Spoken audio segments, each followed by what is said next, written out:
In old Ohio, there's a team that's known throughout the land. 11 warriors brave and bold whose fame will ever stand. And when the ball goes over, our cheers will reach the sky. Ohio field will hear again the Buckeye battle cry. Drive, drive on down the field, men of the scarlet and gray. Don't let them through that line. We have to win this game today. Come on, Ohio! Smash through to victory. We cheer you as we go. Or run or defend, we will fight till the end for Ohio. Drive, drive on down the field. Men of the scarlet and gray. Don't let them through that line. We have to win this game today. Come on, Ohio! Smash through to victory. We cheer you as we go. Or run or defend, we will fight till the end for Ohio. Sing! In old Ohio there. Oh, that silly thing was going to loop on us. I even had the loop off. Welcome, everybody. Since couldn't get the other side to participate, they don't get their fight song. I was courteous last year, or actually, I should say 2 years back, and even played their fight song. But, well, nothing there. Then guess what? It is what it is. There's Mikey. What's up? IO, dude. What's happening? How you doing over there? So, big time rivalry weekend, as clearly decored for the moment. And I know Sam doesn't have a dog in the fight, but I ain't got shit. I ain't got nothing. You got nothing. I know you're still recovering from Sunday. And I'm not recovered from being up since 4 a.m. yet. The hell with Sunday. Ooh, ouch. 4 a.m. Ouch. Yeah, it's been a long day. Mike, what the heck, man? No. No. He wasn't last year, won't be this year. No. I'm actually kind of Wait a minute. Whoa. Wait, hold on. Timeout. Flag on the play. Traveling. Offsides. Did you just say that he wasn't on the hot seat last year? No, he was not on the hot seat. Oh, you're out of your you're out of your mind. He wasn't. He never was. Listen to that fan base. I think without I would. No, that's the problem. You listen to the fan base. The people in charge, thank God. Yeah, no. If you listen to remember the old adage, if you listen to the fans, you'll be sitting with the fans. Excuse me.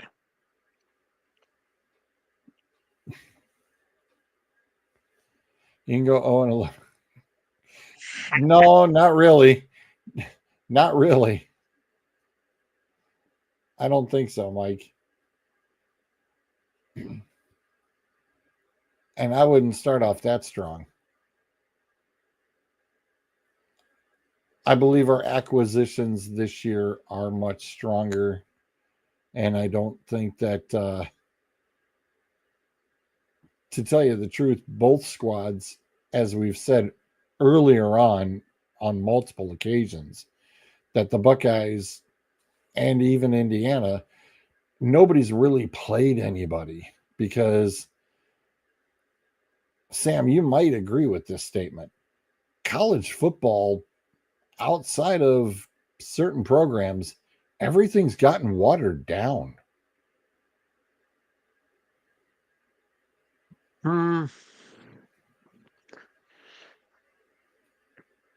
mean, in terms of keep going. What you're saying. Then I'll chime in. I mean, let's put it to the test. Your Big Ten original Big Ten teams is generally Ohio State, Michigan, Penn State, usually Wisconsin. Indiana just happens to be here this year with a strong group, and Wisconsin doesn't. Everybody else is a watered down program. When you talk about Maryland and Rutgers, football does not come to mind with those schools. Basketball does. Football does not. So that's what I'm saying. Everybody else in the program is watered down. Even Michigan State has a lot to work on to get themselves back into that conversation of, hey, let's go. Hey, Soren, how are you? And not to mention, now you have all the Pac-12 teams coming over to the Big Ten, USC, Oregon. Correct. So you've added a couple, but you've also brought some more watered down product like UCLA, who's really not been anything spectacular. Again, another school that I think more of basketball than I do football. So that's why I say it's been watered down heavily. Well, I think the one thing we can come to an agreement on with some of these conferences are way too freaking big. That's why they're coming up with this. All of a sudden, it's now a Power 5 conference setup. Yeah, because there's too much. Like, again, you said you have Ohio State's been running the Big Ten almost for a long time. Michigan is always going to find their way back into it. Penn State will find their way back into the conversation in a year or two or three, depending on who the next head coach is. Which, oh my God, can we get that decision made already? I'm getting sick and tired of waiting. You have USC, Oregon, but then when you're right though. You know, Maryland, Northwestern, UCLA, these conferences are getting too big. We need to figure a way to simplify it and maybe cut it down to like 10-team conferences. The whole thing is getting kind of, yeah, he's not wrong. Yeah.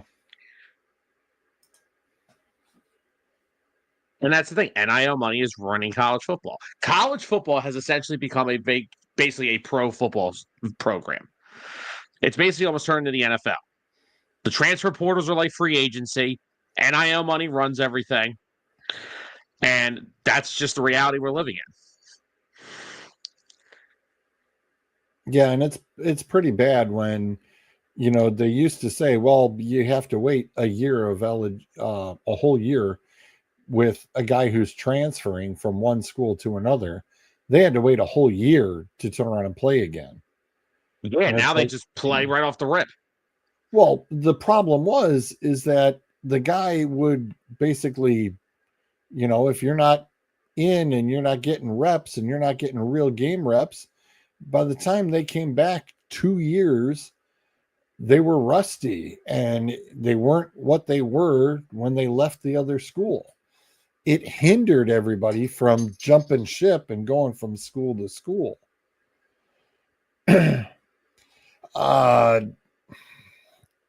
Somebody else had mentioned about that. I have not confirmed that report yet, Mike, because that is extremely illegal. So that's going to be real interesting to see, because you can't do that with underage kids. So that one I heard it and I'm like, okay. Bryce is sending me crap. It's like, dude, don't you know I'm on the show? Sorry. But yeah, Thamel tweeted it. Mike, send that over to me. I'd be very intrigued to see that because I heard nothing of that whatsoever.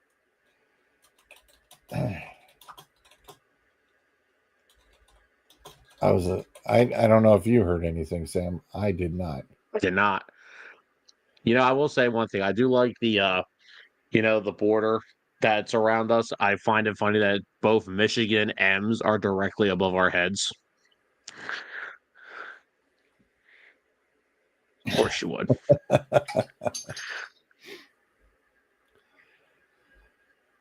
Oh, wow.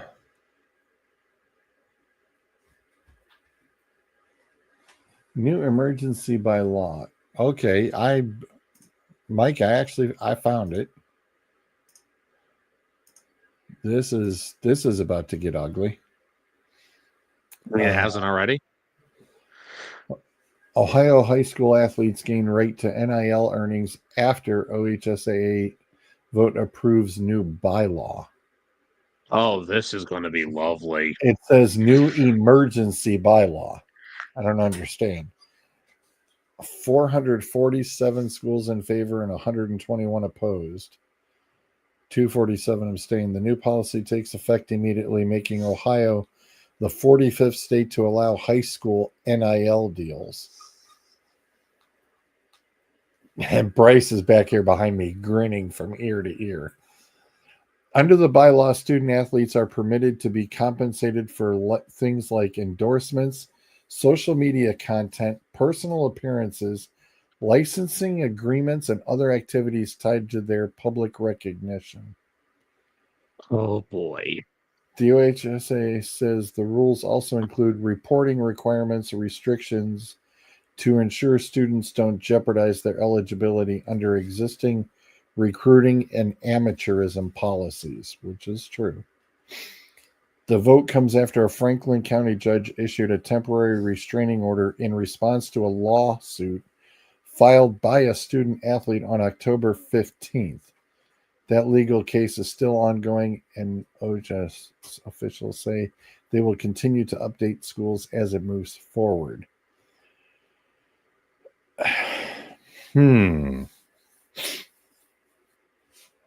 Have fun with that. Huh. Oh, that's interesting. A little bit.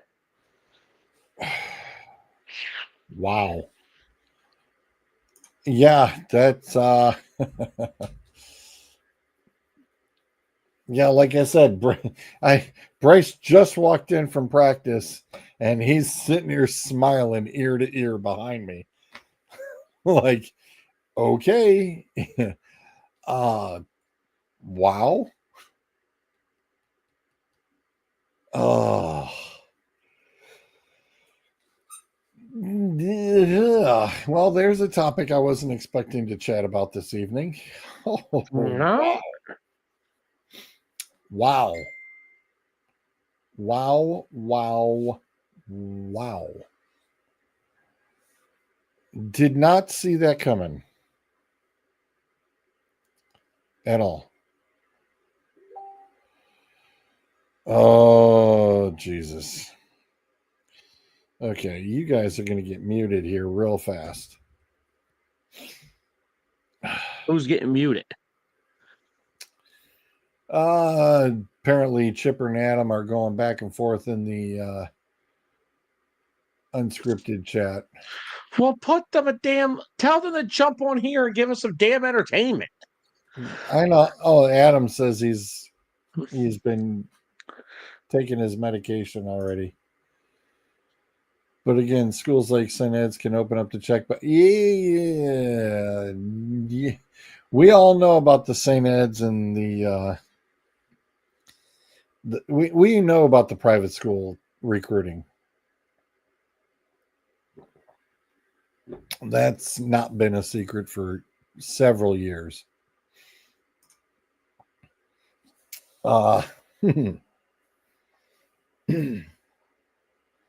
Wow.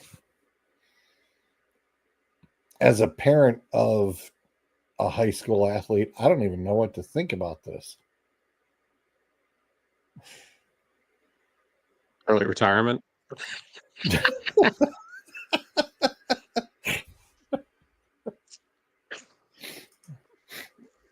Adam, don't do it. Adam, Man, don't do it. Don't do it, dude. I have now see I if have you an atom bomb I can drop at now any see time. what would have been better is if he popped on for 2 seconds, said F Ohio State, then left. That would have been funny. Yeah, that would have been better.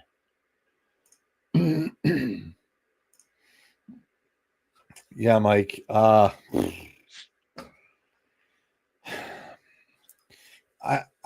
The eligibility and, like they said, the recruiting process. I mean, and there is a lot that's a fine line, especially with amateur status and some of these kids not understanding what the rules could be regarding this.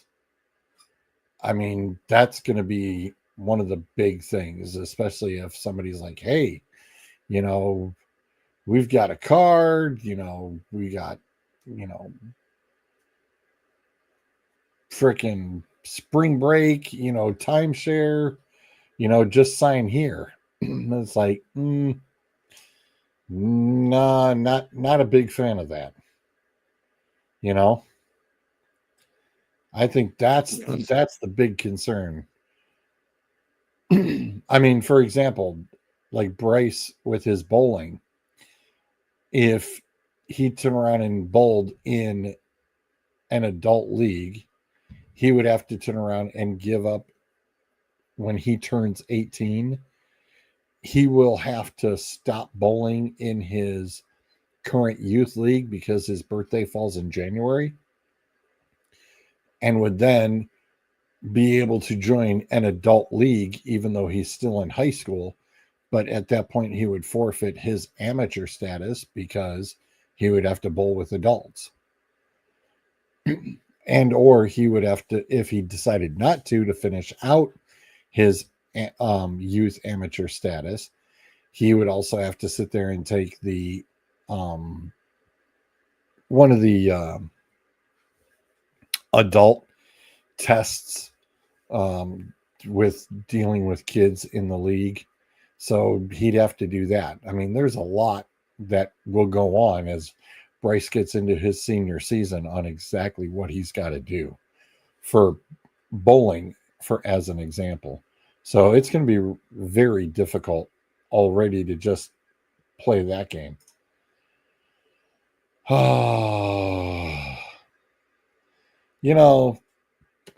That's all you're getting, Sam, is just the chat.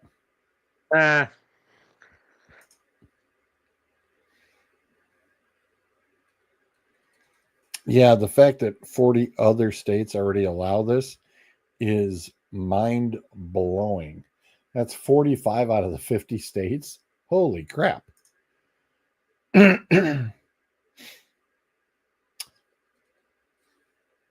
Yeah, see, that's there. Mike even says he couldn't join his uncle's Thursday night league because he was playing college ball.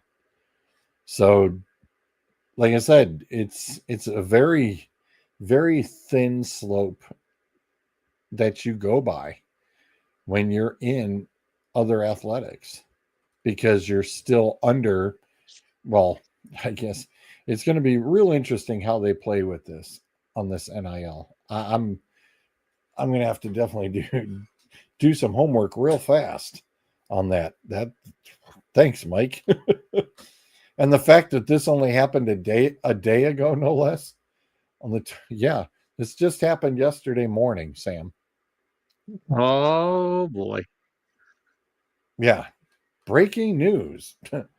Go figure. Thanks, Mike. Appreciate the bomb drop. Wow. This is huge. This is big news. Unbelievable. I'm definitely saving that article. That is getting saved for future reference. Thanks, Mike.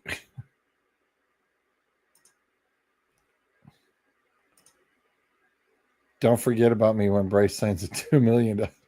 Two? I'm sorry. Have you met Bryce? he might be looking for more. He might be looking for more. He keeps talking about that mansion. He's going to need more than that. He may require more than that. I'm just going to have to remind him, hey, listen, buddy boy, there's property taxes involved. Make sure you got the coverage.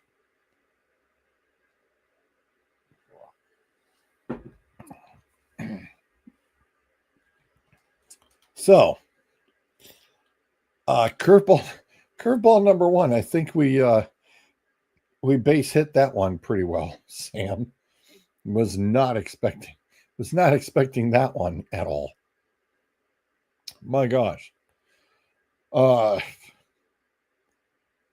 Let's move on because we know that the other gents, when they come in, they will be ready to rock and roll. Where is our... Okay, we'll drop the banner for now. Since we got no Adam, it's like, okay, no big deal. It is what it is. I know he's terrified of me. He's been ducking me ever since I joined Dueling ACES full time. It's okay. It's okay.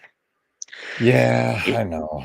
He's been ducking me like Michigan's been ducking a passing offense for 2 straight years, but it's okay. It's okay. 5-star freshman quarterback doesn't let him do a damn thing in the pocket.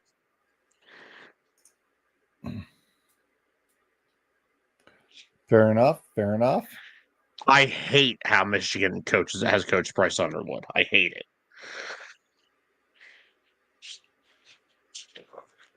Last year, I understand they had no quarterback. Excuse me. This year, I despised how they.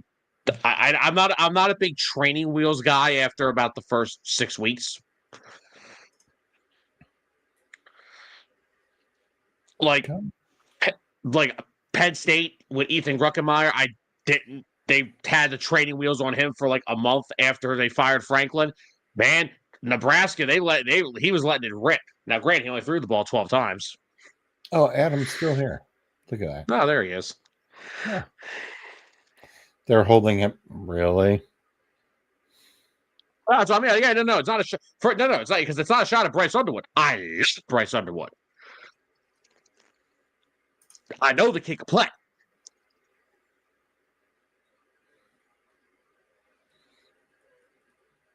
Well, if Day's smart, he's not going to sit on his laurels this year.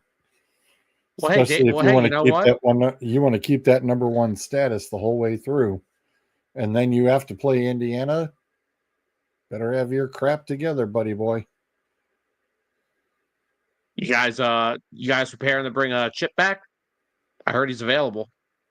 No, but he has apparently been knocking on your door at Penn State because that's an open seat. If he wants, he wants to come in as an OC. If I wouldn't be opposed to it. Oh no, he'll come in full guns a blazing. They're not hiring Chip Kelly. They're not giving Chip Kelly. They are not hiring Chip Kelly as a head coach. Just saying, if Aaron, Joe Burrow's a possibility to end up with the Pittsburgh Steelers, Chip Kelly's a possibility to end up at Penn State. What's he going to pull an Aaron Rodgers and sign him when he's 38? Finally, Rodgers is already saying he's done. Hold on. If Joe Burrow's quarterback of the Cincinnati Bengals his whole career, he may not live to see 38 with that offensive line. Well, Joe Burrow is coming back Thursday. So yeah, he'll be hurt by the third quarter. I don't think so. Oh, it's a high possibility. I want to jump into these weekly scores very quickly. How shocked are you? I wish I would have known that the Texans were wearing the damn red unis. I would have switched my picks from the Bills to the Texans. Oh, I literally I believe I only got 2 wrong in my picks all weekend. I was very happy. I believe I only had 2 picks wrong. And man, as soon as I saw on Friday morning that the Texans had wore their red unis, I was like, damn. And then, of course, I almost called the guys and went, Philly's wearing the green jerseys. I'm going, well, hell, they haven't lost in those yet. At home. Yeah. We'll get to them in a minute. But yeah. Do I have to? Josh Allen says, I need more help. Well, guess what? They went and signed Brandon Cooks for him. I don't know how much of an improvement that is. I won't judge Brandon Cooks off what he did in New Orleans this year. New Orleans is a train wreck. Oh, for sure. I mean, here, just why I'm here, you know. I'm here for the people. Cooks this year has 19 catches for 165 yards on the season, which is basically already more productive than Keon Coleman. So true. How surprised are you about the Bears? Because if I'd rewind time back 7 weeks ago, there's a lot of people poo-pooing on the Bears. A lot of said people poo-pooing on the Bears. It said, give the guy some time. Well, if you go back months ago on 609 when we talked about it, we said Ben Johnson is going to adapt to 2 things. Number one, he's going to walk into that front office and say, what the hell is this thing you call an offensive line? I need help here. Give me new guys. Sign Drew Dahlman, traded for Joe Thuney, traded for Jonah Jackson.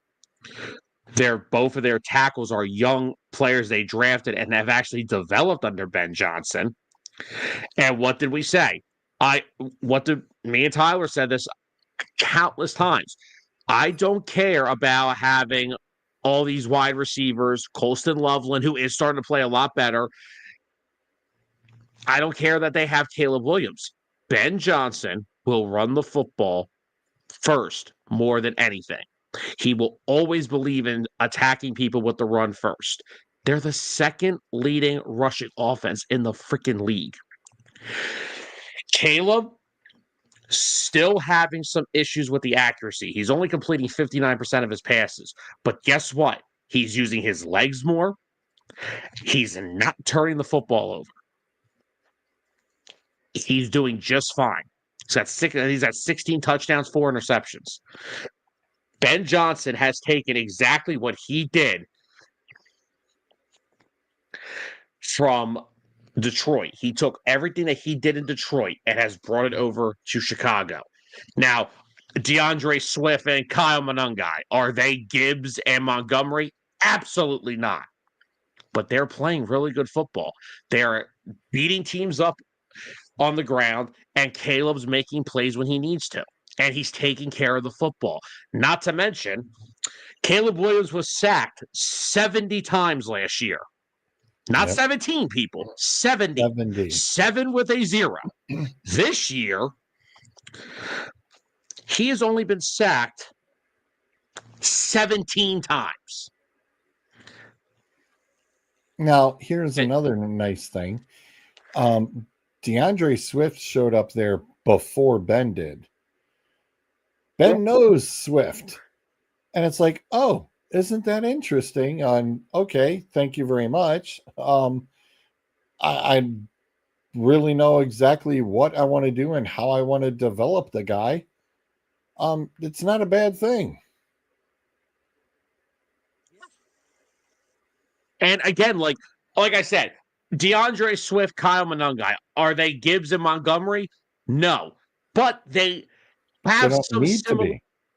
No, but they're almost kind of like, they're kind of similar in terms of traits. Swift is the shifty guy, the little guy that's going to make the explosive plays. Monangai is the guy that's going to physically run through the tackles and keep moving the chains. They're not those two, but they are similar in their traits and the kind of running backs that they are. Now, are they the pass catchers that Gibbs and Montgomery can be? No. That part of their game you don't see much of, but they've got so many damn weapons with Adunze, Loveland, Moore, Luther Burden, Cole Kmet. Like, they don't have to freaking pass the ball to the running backs because they got so many other weapons. Correct, Mike. He got to put in his own scheme. Yes, they actually have an offensive scheme now. Last year, I don't know what the hell that was. Yeah. Mike, I just don't know. It's never I going to don't happen. think so. It's We never covered going it. to happen. We covered it last week. I actually populated up a little fill in the blank. Last week. We've been covering this for the last 2 years. Well, but I'm just saying, last week we covered 137 coaches have been hired since Tomlin's hiring. The only team that only has had one coach since is the Baltimore Ravens. And that's because Harbaugh got in 2008. We covered that last week. So everybody else is sitting at 3 coaches plus over the past several years, needless to say. So I don't think so. It's hit and miss. You know, right now you had Aaron Rodgers out. I don't know how much that really makes of an impact, but you know, Mike, I saw that and I was just like, I'm not sure. I'm really not sure. Where is? Come on. Oh.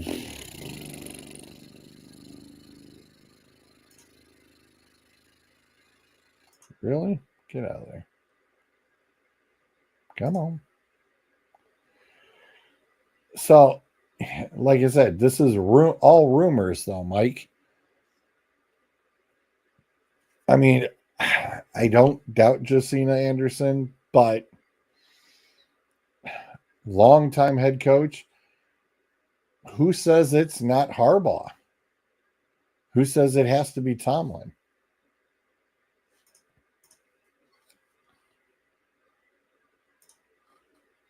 Oh, darn it. Flip screens.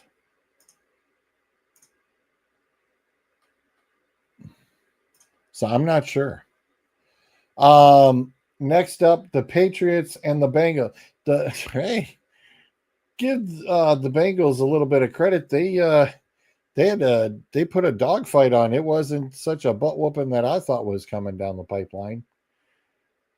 The Patriots got away with just a 6-point win. The Lions and the Giants. Yo, Dan, you got some explaining to do, brother, because you can't pull that crap on Thursday. You cannot afford to pull that crap on Thursday. You owe Green Bay a receipt and a half for game 1 this year. So you better get your crap together this week, because letting the Giants start with the 10 spot on you, not a good idea. And New York, way to go blowing that lead again. The Packers handled business, of course, as everybody pretty much at this point is the all-knowing is JJ McCarthy is a bust, and there's just nothing to be thankful for in Minnesota at the moment. JJ McCarthy is just bad. And listen, Mike brings up an interesting point. Harbaugh or Reed?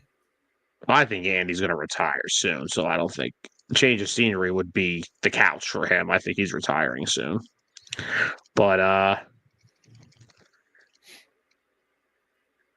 look who's talking about his favorite player, Jameis Winston. Look at that. Go ahead. I knew it. He's probably got a Winston. You know what Adam should do? Adam should buy a jersey for each team Winston's played on, so he can have it on the background for what he does unscripted on Saturdays.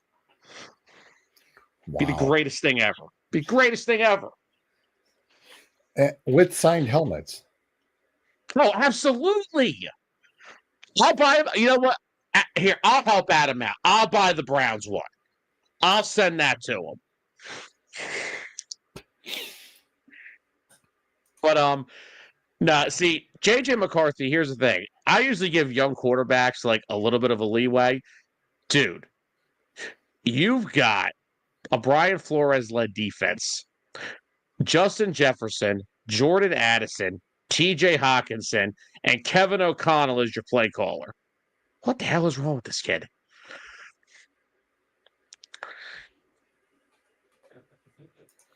No, JJ had to throw the ball against Ohio State.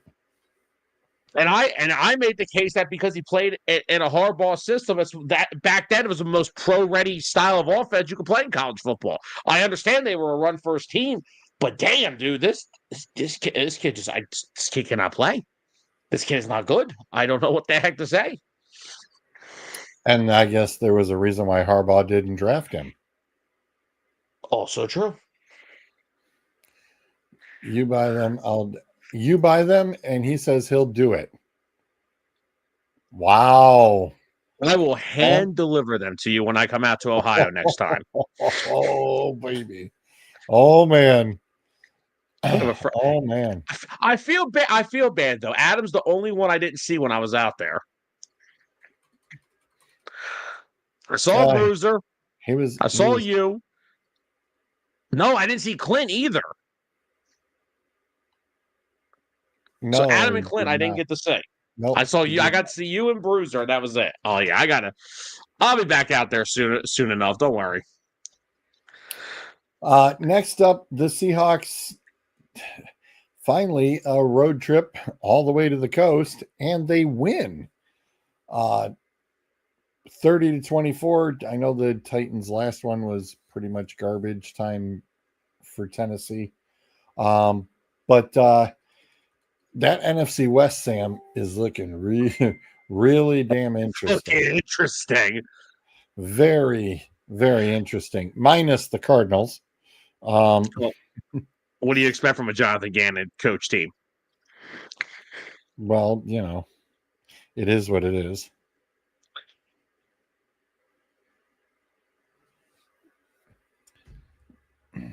Oh, my goodness. So, congratulations. And Jesus, Jackson Smith and Jigba. Oh, my God, dude.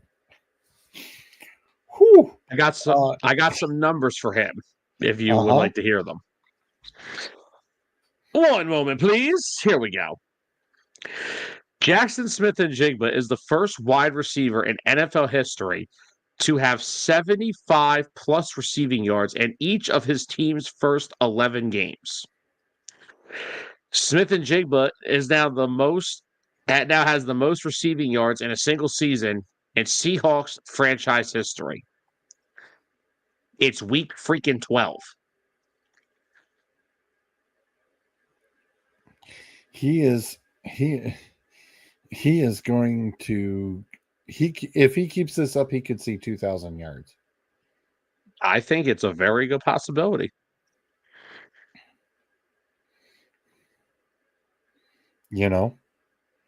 That is a very, very, very strong possibility.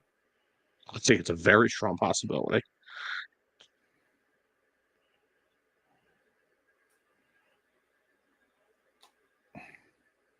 Give me a quick moment. We got bodies taking squares for this weekend's game. Adam says, sure, that was planned. That you wouldn't see him when you were out here. No, we tried. You were flagging somewhere, and all we were going to be able to do was a drive-by. But he didn't want to get hit with a flag. I don't need to be concussed.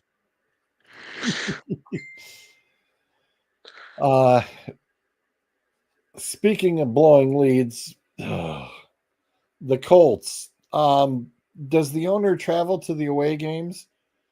Oh my God. Because I'm sure she had some choice words for some people. going, what the hell are you guys doing? They literally lost. Blew it in Pittsburgh, and now you blew it in Kansas City. I don't get it, Sam. They have struggled against legitimate playoff contending teams. On the road against solid defenses, they have struggled. But If Sam, Jonathan Taylor, they were whooping ass in this game. if Jonathan Taylor is held in check, they struggle. And they literally lost BS. He's going to throw the flag at me like a spear. Going to Tarzan me in the back of the head. But if Jonathan Taylor's held in check, that Colts offense does not have many answers. The embarrassing part about this whole situation, they lost to Harrison Butker. The Chiefs only scored one touchdown.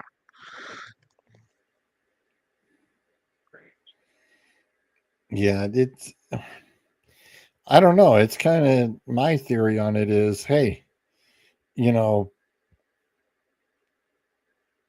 resting on your laurels. It's like, okay, we got it. And, I'm sorry, but as one of my friends told me, well, we're sitting there coaching, is like, telling the kids, hey, you keep your foot on that throat and you turn around and you keep pushing down as hard as you can. Don't let up. Do not ever let up. We'll get to that conversation again. It's like a repeating theme this weekend. The Ravens blow up the Jets being the Jets. Then the Browns turn around and unfortunately to Justin's hurrah, the Browns screw up their draft pick stock, going from third to falling, I think, all the way out to 7 now. So that, I'm sure he'll touch on that tomorrow in his podcast. So I know he's not happy. Me being in last place in Zolt's league, I was like, the hell with it. Why not? I went out and I picked up Shador and went, go ahead, kid, knock your socks off. And I'm sorry to say, Jerry Jeudy, you ever stop running in open field like that again, I may jump the wall and tackle you.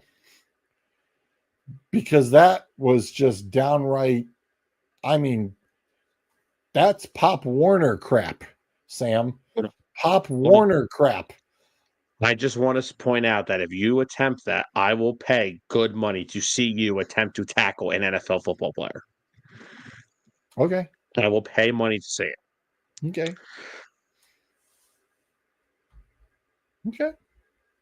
Cool. I'm not making a show. I'm just saying. Yeah. I hope they rip him tomorrow in the meetings. I totally expect him to be ripped tomorrow, because that is the most ignorant thing. I have not seen that stuff since Pop Warner football, and that was just totally unexcusable. It's now gone from, guess what? Okay, the one-handed grabs have been called the Odell. We're going to call the stop in mid-run. We're going to call them the Judys. Oh, yeah. Got a good ring to it. Yeah. Kind of. I mean, look, let's scary. take something. Kind of scary.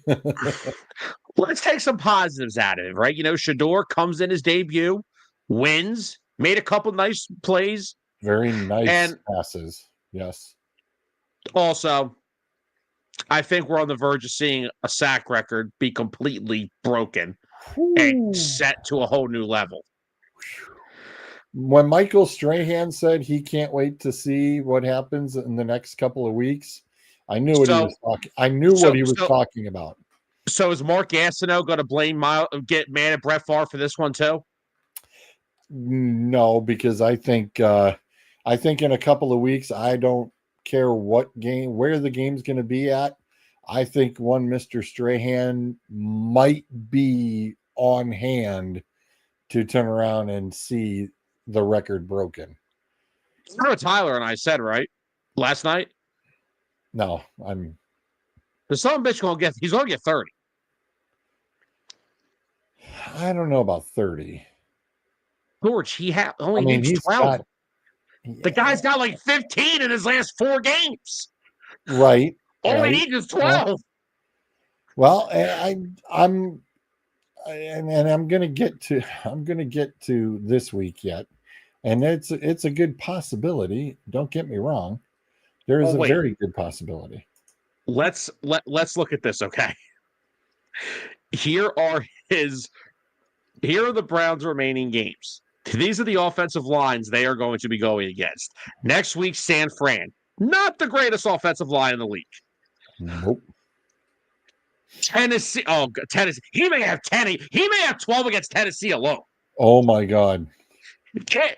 If I'm Tennessee, I'm benching Cam Ward for the sake of his health. Then they go at Chicago. Chicago, like I mentioned earlier, improved the offensive line a lot. Both tackles, though, still very young, so it could be interesting. Then they go versus Buffalo. Okay, Buffalo's O-line is solid. I wouldn't say it's perfect. Well, I don't know. The Miami Dolphins.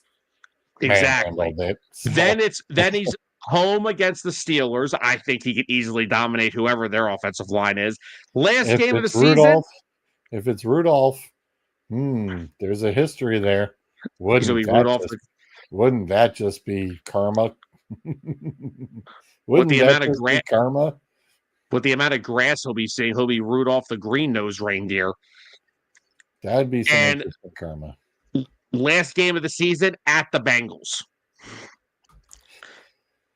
Oh, wouldn't that be interesting? Because I don't think they'd play Joe Flacco, and I think they put Flacco in and they'd bench Joe Burrow. And it's like all of a sudden, hey, Miles, Joe, long time no see. Either way, I don't care. Look, I don't care if it's Joe Flacco, Joe Burrow, Joe Pod, Joe Green. I don't care what Joe you put back there. They screwed. I mean, the Raiders were literally throwing 3 people at Myles Garrett. And because they were so focused on Myles Garrett, they let the rest of the defense eat. And then Myles still got 3 out of that Cleveland. This is why, George, and I know you. I saw your comment on our poll question about the Texans. I understand the Texans statistically in points per game are the best defense in football. That doesn't mean a lot. Numbers to me, this is why I asked the question. The Browns' defense is pretty damn good. You have got easily. And I put this on record. I made a YouTube short about it, I think 2 weeks ago. I said it last night. Myles Garrett is one of the all-time greats when it comes to defensive linemen. He is. Let's think of this.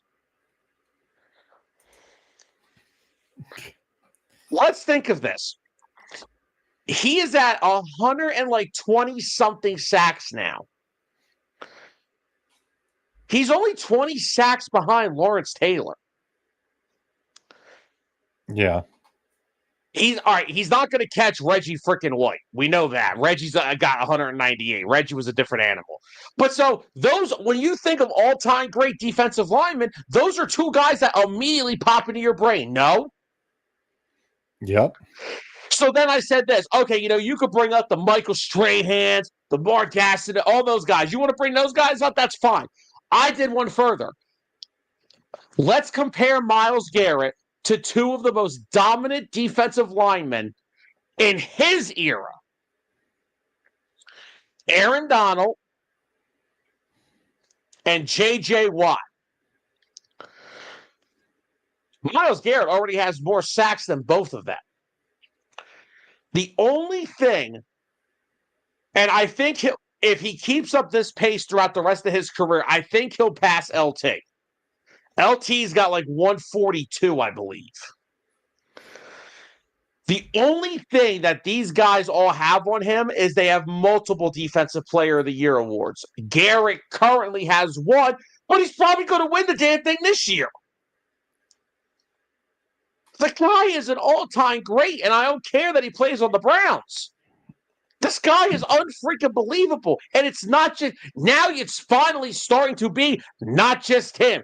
You have a young defensive tackle in Mason Graham. Has he had the greatest rookie season? No, but he's still out there, and I think he'll develop and get better. They brought the Cleveland Browns last year had no pass rush from their defensive tackles. They bring in Malik Collins. He has 6.5 on the year. He had 2.5 on Sunday. Denzel Ward is still one of the best freaking corners in football. Carson Schwarzenegger, the kid they drafted from UCLA, he's probably the second best off-ball linebacker in his draft class. He's probably the best right now. He's probably better right now than Jahad Campbell, and that's my guy. Now, I think Campbell overall could still be the better player, but as of right now, Campbell's kind of been a reserve since the Eagles got Nakobe Dean back. And Nakobe Dean's has been really good. So it's not that Campbell wasn't good, but Dean he's changed the tempo of that Eagles defense. But this guy's like, this is unbelievable. This guy literally, we are talking now. The guy has 18 sacks and only needs to what? 5.5. What's the record? 22.5? I was going to say, I thought it was 22.5. Yeah. And Strahan's the only one. No, has anyone else done that besides Strahan? Strahan shares it currently with, hang on. He shares it TJ. with It's TJ Watt. TJ. Yeah. Yeah, it's 22.5. Watt had that. Yeah, it's 22.5. The unofficial record, of course, is by our favorite Lion and Brown, Al Bubba Baker, with 23, set back in 1978, before they started tracking. That's the unofficial record. Sam, if he gets 24 to 25, he's a GOAT. Just for shits and giggles, he has more sacks in his career than TJ Watt too. Just in case we want to know that. No, I don't even need to kick that. I don't need to kick that dead horse. We already know who's the better. So yeah, so it's like, okay. So like I said, keeping him healthy and upright. Okay. It's on like Donkey Kong. Let's get to 25. Come on. The one thing I have to say about the Raiders is, my God, man, go in the offseason, go draft and go buy yourself an offensive line. Get it from the USFL if you have to, or whatever the league is called. Go get yourself somebody, because my God, man, that offensive line was atrocious, Sam.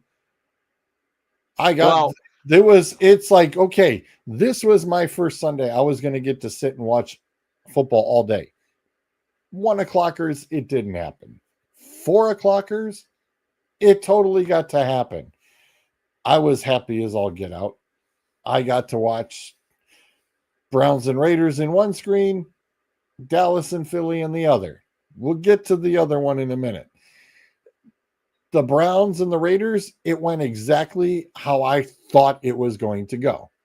Much to the demise of everybody who wants the tanking season and everything. No, it went exactly as I expected it. I expected Cleveland to dominate that. That's the thing that I keep saying. Like, aren't you like, George? I think this is not beating a dead horse. This is digging up a horse's freaking skeleton and kicking it. As fans of the Browns, are you not tired about talking about draft picks? Because I also am a 49ers guy. Yes, but the draft picks come wherever you finish, you finish. Yeah, it's all on going to be what you need in that round and what you can get. Everybody's like, oh, well, you got to go with what's the best available. No, you don't. You go with the best. If it's an offensive lineman that you need at pick 2 or 3 and nobody's trading up with you, then guess what? You go take your offensive lineman at 2 or 3. And again, here's You the go thing. get I what understand. you need. That's And the draft is not this ultimate. Oh yeah, you're drafting them number 1. Sam, the one thing that drives me up a wall, just because Bill Parcells did it with Drew Bledsoe, does not mean all these guys who are drafted in the first damn round have to be ultimate starters. Boom, right off the rip. Day number and here's 1. the other thing. Week number 1. And here's the other thing, right? The Deshaun, how many more years is that Watson contract on your books? 4 more. So wouldn't the ideal thing be Shedeur Sanders is actually a good quarterback and you could develop him and you will have a rookie quarterback contract that's successful while you're waiting to get the hell off of the worst contract in the history of sports? Wouldn't that be the better thing? And here's the other thing. Like, I'm so, like, that's the thing. They always say, oh, we want to get the number 2 pick. Like you said about tomorrow night with Justin and them. They're going to be talking about freaking, like, they fell in their draft pick. Answer me this. Now, I get it. Eagles, Browns, completely different stories, completely different organizations. It don't matter where you pick as long as you get it right. Can you answer me in 2024 during the draft, the year just before the year the Eagles just won the Super Bowl? Who'd they pick in number 22? Oh, wasn't that Quinyon Mitchell? Mitchell? Yeah, that was the Mitchell and Cooper DeJean. We were talking about that. Hey, hold on. Better. There was Cooper DeJean drafted. The second round, he was the 40th overall pick. He's the best nickel corner in football. Quinyon Mitchell's a top 5 corner in football. He's been in the league a freaking year. Yeah, and I know I hadn't even heard of his name until we were talking about him. And when I watched him in his last 2 college games, and I was just like, oh my God. Cleveland should jump up and snag this kid. And then you were talking about it, and it's like, hey, Philly might go grab him. And I'm going to be kind of pissed because I'm like, come on, Cleveland, let's go get him. It'd be a nice little compliment, especially, could you imagine Cooper with Ward? That would have been great. But no, you let Philly snag him, and it was like, shit. But guess what? Oh, I'm sorry. The kid's living his best life. Picked off Patrick Mahomes and got a pick 6 in the Super Bowl. Hell, he's happy. He's super happy. Come on. So yes. Yeah, but that's all my point is. If you draft right. Oh, a better one. Let's look at the freaking Bears. We just said it, right? Mm-hmm. Second best rushing attack in football. Yep. Do you know where Kyle Monangai was drafted? He was a 7th round pick. Scary how the 7th rounders are miraculously making some great strides in the NFL. Tom Brady, Brock Purdy, just spitballing a few others. Oh dear God. I got the new bracket. Would you like me to send it to you? I see Mike's dumping something here. Michigan jumped spot 3 spots to 15. Well, yeah, of course they did. I sent you the playoff bracket at least, so if you want to pull it up. But and just one last one, the Eagles again. Reed Blankenship. He's been one of the better safeties in football. You know where he was drafted? He wasn't. Undrafted.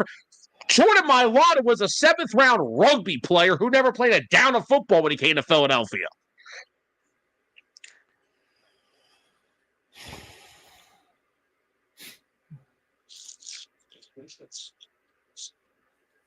Yeah, that's going to be, like you said, it's all about making sure you get it right. Yes, 100%. And don't act like you're smarter than everybody else in the room. That's how you turn go from Justin Jefferson to Jalen Reagor. We made those mistakes. Howie Roseman made those mistakes. In his eyes, Jalen Reagor was a better fit for Carson Wentz because he was a deep ball threat. What he also forgot to mention is that Jalen Reagor was just a bad wide receiver. But Justin Jefferson's a pretty good wide receiver. Now, again, like I said, I'm not upset. I got Devontae Smith. I got A.J. Brown. I have a Super Bowl championship because of those two. I don't care anymore about Justin Jefferson. And then there's the common sense picks. Lane Johnson at 3. Common sense. Jalen Carter at 9. Common sense. You take them. Mm-hmm. You got to have a little bit of luck, a little bit of common sense, and just do it the right way. If the Browns can start doing that on the offensive side of the football, they'll be fine.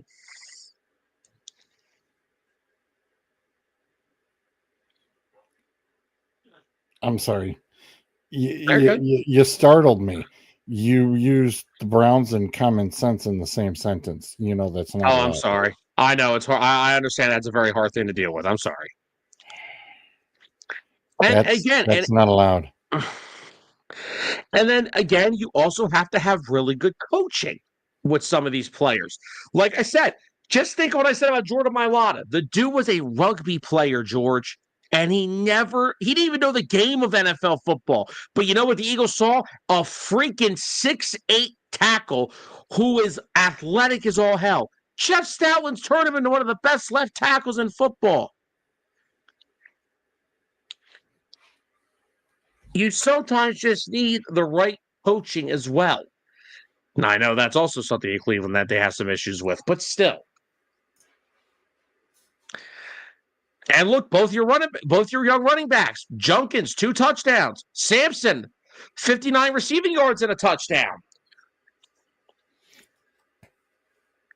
Dude, I'm just totally, Isaiah Bond was just 2.5 feet short of making that Shadour's first touchdown as well.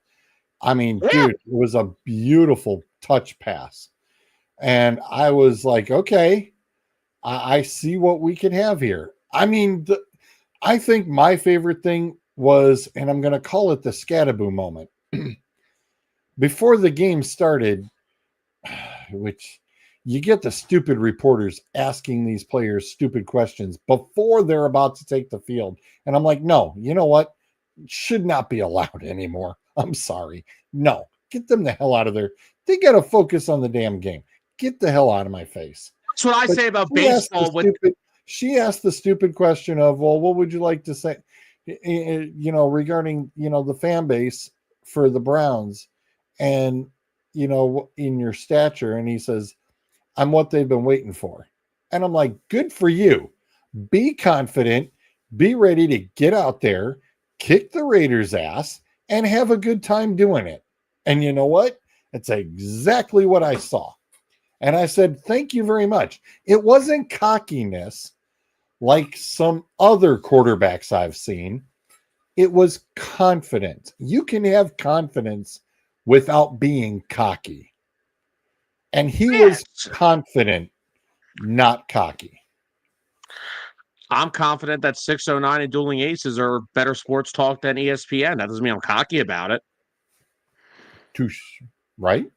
True statement. True statement. Shall we proceed briefly here? Another one that had to go to overtime, which was mind-boggling, but the Cards almost pull off an upset against the Jags, making a visit. It looked like the Jags were pretty much, just consistent enough. But next week they better get their act together. That's all I got. Hold on.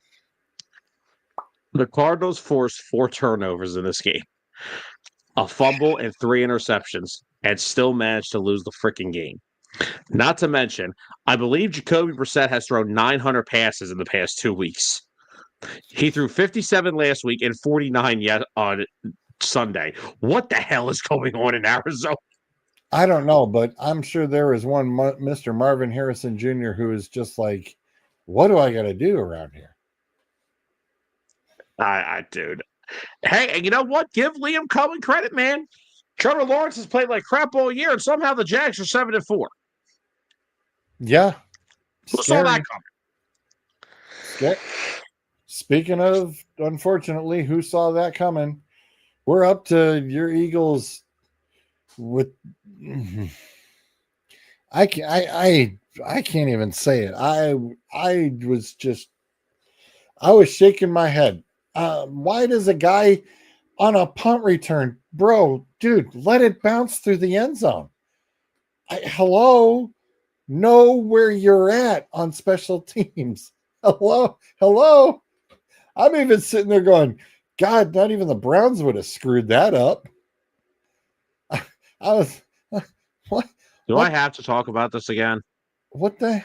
I'm gonna save you a little bit because again, Saquon was pretty solid, even if you had to do a check down to him, and he was tearing it up. But no, you keep wanting to go with the damn long ball, 10 and 12 yards out. And what'd you do? The biggest issue with the Eagles right now is the Eagles under Nick Sirianni have always been get a big lead, run the clock out late. They cannot run the football. And the one thing about Nick Sirianni, I've said this since day one, his passing offense sucks. It sucks since day one. They have always had a top-tier run game. Miles Sanders in 2022, DeAndre Swift in 2023, Saquon Barkley last year. The offensive line has been terrible this year. Not bad, terrible to their standard. Because last year you saw them. Last year they were physically moving people. They were physically pushing people 5 yards back. And Saquon was going off. Saquon Barkley last year averaged 3.8 yards before contact. That's not his yards per carry. That is his yards before contact. Almost 4. Do you know what it is this year? 1.6. He is getting touched up. And you have Tank as a balance. Are you kidding me right now? I wanted to scream through the chat yesterday. You have Tank. You went and got Tank Bigsby away from Jacksonville, which I'm sure Jacksonville's like, damn. You traded 2 draft picks for the guy. Kidding me. You have to be kidding me. Correct me if I'm wrong. You didn't lose squat off your offensive line, correct? They lost Mekhi Becton, and honestly, it's showing. Tyler Steen is serviceable, but Mekhi Becton was a humongous part of that offensive line last year, and they have missed him. Cam Jurgens is playing with a full-size brace on his right knee. He is not playing at 100%. Landon Dickerson has not been 100%. Lane Johnson is out with a foot injury. This offensive line is banged up, and it's been like that since week 1. They aren't playing to their standard because they're not healthy, and the problem is the guys that have to replace them aren't good enough. This is the problem. Mekhi Becton should have been brought back, and maybe it would have been a little better. But the health of this O-line has killed this team all year because no matter how bad that passing offense is, you have always been able to rely on the run game. This year, they haven't. And like you brought up Tank Bigsby. I got something here for you. Tank Bigsby has had 22 runs with the Eagles, 22 running plays. That's 7 points. Yes. Listen to this, though. In those 22 runs, he's averaging 7.6 yards a run. He's got 7 runs of 10-plus yards and 8 first downs. That's 22 plays. Saquon Barkley in 175, which is like 8 times more. Only 3.8 yards per run, 16 runs of 10 yards, 26 first downs. George, can we agree with something? I said this heading into the season. I knew Saquon Barkley was not going to be the guy he was last year. It's an unrealistic expectation. But don't you think a guy who touched the ball 482 times last year may need to be having a little more of a split backfield with Tank Bigsby so you can keep him fresh since he touched the football 500 times last year? No, Tank Bigsby gets 1 carry on Sunday. Oh, by the way, he got 8 yards on that carry. Yeah. And I was waiting for more of it. This I mean, is especially when offensive. you had the lead. It's like, hello, you were 21-0. But that's the problem, though, George. They can't run the ball when they have a lead because the O-line can't block. That's the problem. The only thing they can try to do is pass the ball early to try to get to a 3rd and 2, a 2nd and 1, a 4th and 1, and then run the ball because they are not confident that they can get more than anything outside of 2 yards a carry because the O-line has been bad against the run blocking since week 1. That's the problem. They have always been known for pass early, get a big lead, run the ball as much as you can, and sustain drives. They have not sustained drives well this year. This is a problem. And I understand. Now, play design, in-game adjustments, that's offensive coaching. But the fact that this team cannot run the ball, that is not, I know, and look, I know Tyler and I went ape shit crazy last night about this on 609. Mm-hmm. Kevin Patullo did not, for the people that are, Kevin Patullo's an issue. You, in my opinion, a football team that just came off a Super Bowl victory that has aspirations on getting back there, you should not have a rookie play caller. That's never done it before. Kevin Patullo did not commit 14 penalties for 96 yards on Sunday. No, he did not. Kevin Patullo's not the one missing blocking assignments and committing stupid penalties. That's on the personnel. That is the biggest issue with this you have offense. to look at the coaching with that. Yeah, we did. We looked at Sirianni on this too. I looked at Jeff Stoughlin's the greatest offensive line coach I think I've ever seen. But this year his unit has not been good. Kevin Patullo would not look as bad if that offensive line was playing to its standard. And that's why we're so mad about it, because this O-line has a high standard. They were the best O-line. They've been the best O-line of football over the past, it feels like over the past decade. Since 2017, no matter who they rotated in, they always had the best O-line of football. This year, it has been really bad. And I think you're going to start seeing, I think next season, when Howie Roseman, you sprinkle some magic on the offseason. I know I'm looking way down the road here. I know I'm looking into next March, but I think some new blood's going to be on that O-line next year. Definitely don't disagree. Because look what happened after 2017. Jason Peters, Jason Kelsey, Brandon Brooks. Lane Johnson, they were getting beat up. Brandon Brooks couldn't stay healthy after 2017. Jason Peters hadn't been healthy since 2013. And then they start bringing in younger guys, Landon Dickerson, and now these guys are playing well, and now they have the best unit again. Right now, we're having an issue. A lot of it has to do with, but like I said, it doesn't have to do with the personnel on all sides. Now, Tyler Steen is probably the weak link. He may be an odd man out. He's a good 6th offensive lineman off your bench. He played that role perfectly last year. They missed Mekhi Becton. They really. Yeah. The two things they messed up with during the offseason, they let Isaiah Rodgers walk to the Vikings, and the quarterback 2 spot's been a weakness on the defense all year. And they let Mekhi Becton leave. And they also traded CJ away again. So that's another thing. But Andrew Makuba and Reed Blankenship were playing fine until Sidney Brown forgot how to play football and broke Makuba's leg. But no, the biggest issue on this offense, it is not A.J. Brown talking. It is not Jalen Hurts. It is not Kevin Patullo in-game stuff. He is an issue. Their passing route concepts suck. Hold on. I was going to say, I saw there were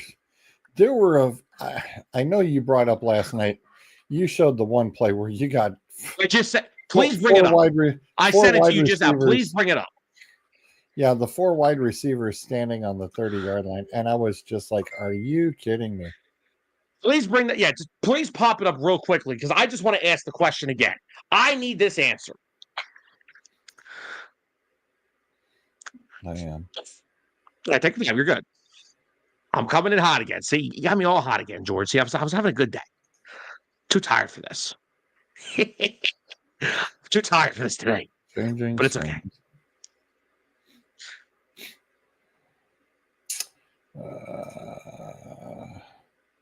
Nope, that's not the screen I want. Now there's that one. Why won't you? It is not going to give me what I want here. Of course, All right, we'll do it the hard. We'll do it the hard way. Oh, we got to get a little technical now. There we go. What hell is this? There is not one guy that has got a foot of separation. There's nobody. This is literally 3 stop routes, and I don't know what the hell the guy at the top of the screen is doing. I don't know if he's supposed to try to go deep. What is Jalen Hurts supposed to do with this? If he throws it, it's probably going to get knocked down, and if he tries to run, there's 4 guys just standing there waiting. This is why at the end of the season, 2 things are going to happen. The O-line needs to get rebuffed, and they need to bring in a veteran play caller.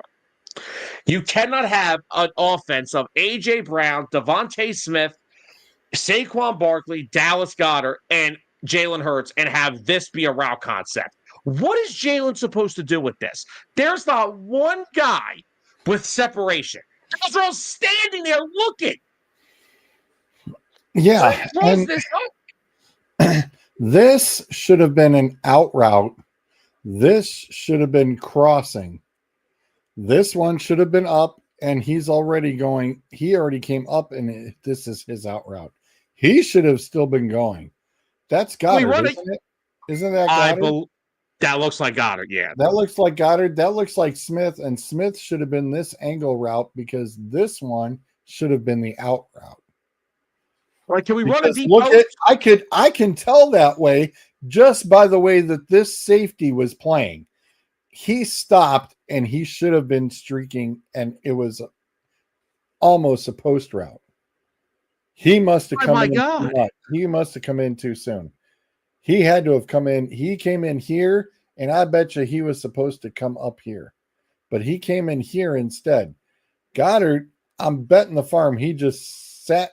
And it's like, if you were supposed to do a button hook, dude, you are screwed if that pass is coming to you because, A, it's going to get picked off between these 2 guys, or he's knocking it out of your backside.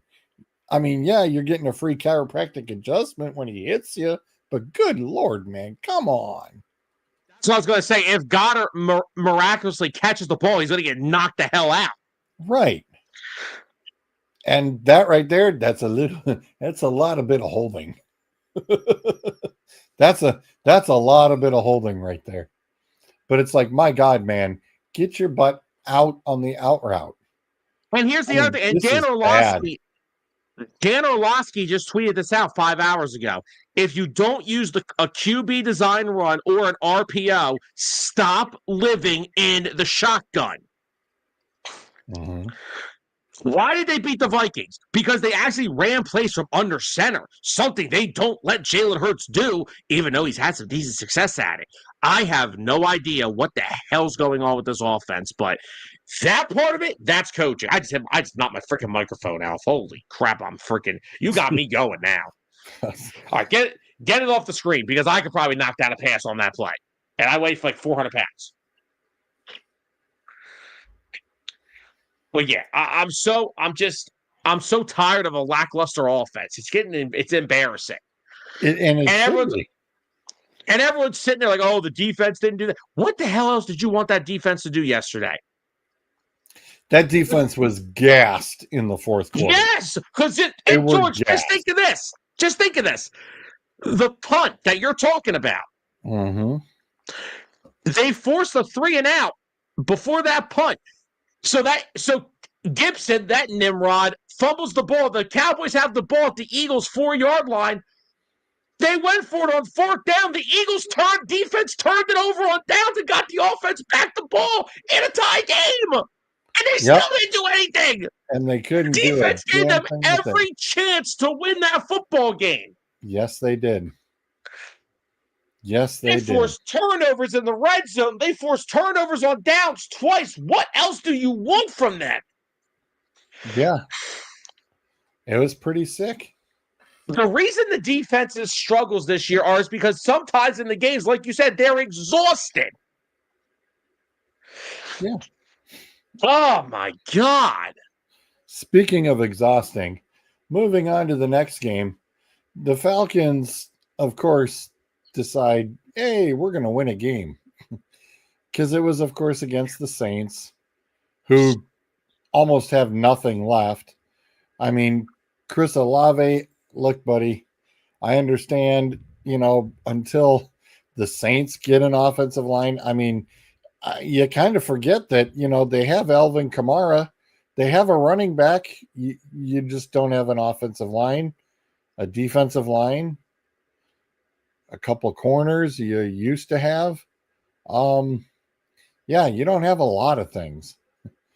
And I feel so bad for Kellen Moore because he's basically left with an empty trash can, Sam, and a doggy bag, a plastic bag to pick up all the dog poo.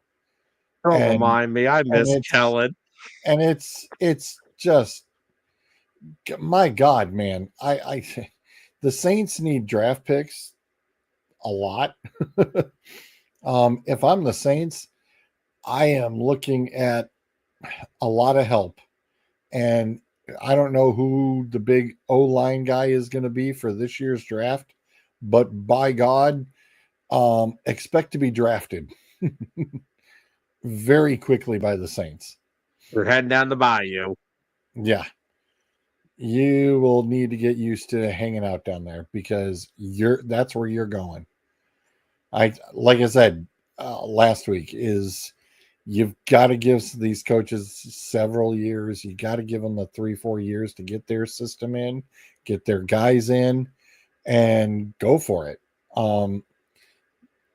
It's just a shame that they're just not giving this kid enough time to throw the damn ball. I mean, I get it. They've gone to their rookie quarterback and he's getting experience, but it's kind of like, Jesus, please don't start being like Cleveland, who's got, I love the fact that they tried to cheat and take credit for the president stat, by the way. I don't know if you probably missed it. On the Browns broadcast, their department said, well, since 1994, they've had the same amount of starting quarterbacks as U.S. presidents. Excuse us. Last week, hello, you must have been watching us, but we said as of 99 when they came back that they were just a couple QB shy of having the same amount of starting quarterbacks as total presidents. So you're welcome for that, by the way. Because apparently they watch us, they listen. So y'all are welcome for us doing your job for you. You just happen to want to cheat it and go, oh, well, we'll just one up it a little bit and go, how far back would we have to go? Yeah, you're welcome. Here's something funny real quick. You know who has the highest PFF run grade ranking this year at 90.8? Yeah. Hank Bigsby. Do you know who is number 62? Oh. Saquon Barkley. Wow. I am not saying to split the backfield 50-50, but Tank Bigsby needs at least 15 touches on Friday. Tank gives you so much of a balance. It's not funny. Oh, dude, by the way, you've got listen, and I know the young dude screwed up in the Browns broadcast again, by the way. He called him Ernest Mack, and I'm like, dude, it's either Kevin Mack or Ernest Biner. Which is it gonna be? And he goes, well, you guys know who I meant.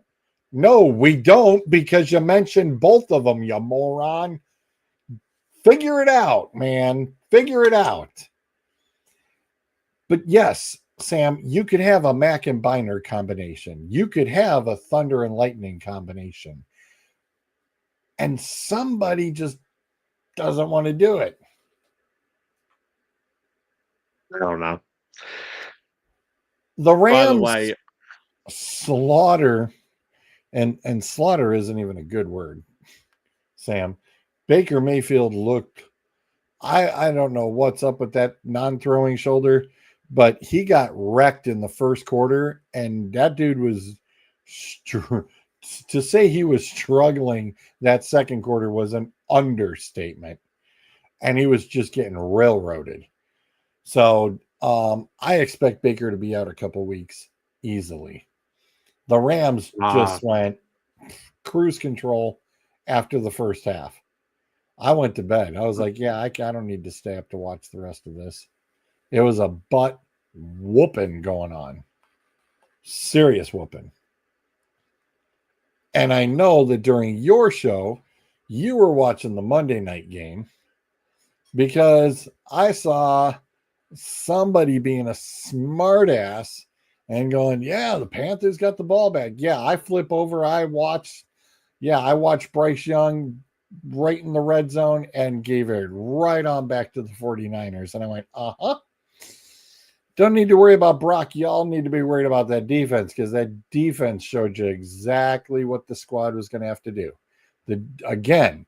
A defense was going to have to step up to turn around and make sure that the offense could get managed, which, of course, leads us into this weekend. Because this weekend's going to be a tough one for me, Sam.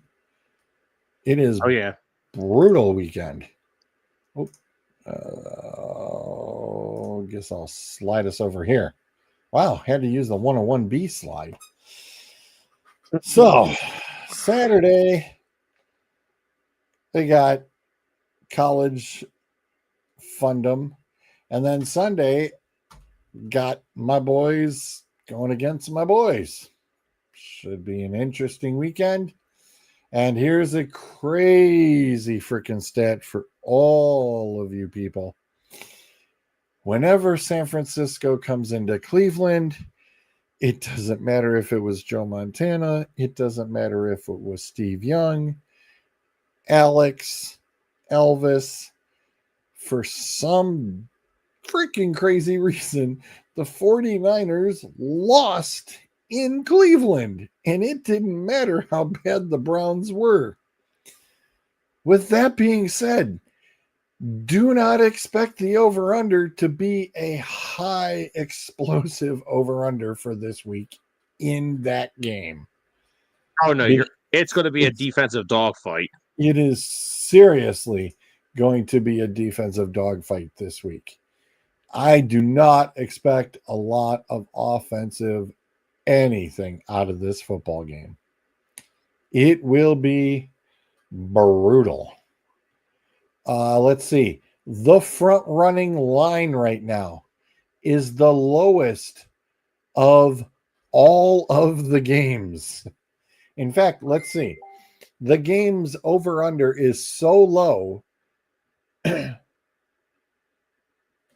The Atlanta at New York Jets line is 2 points higher than the Browns and 49ers. Sam, the Browns and 49ers are 37 and a half.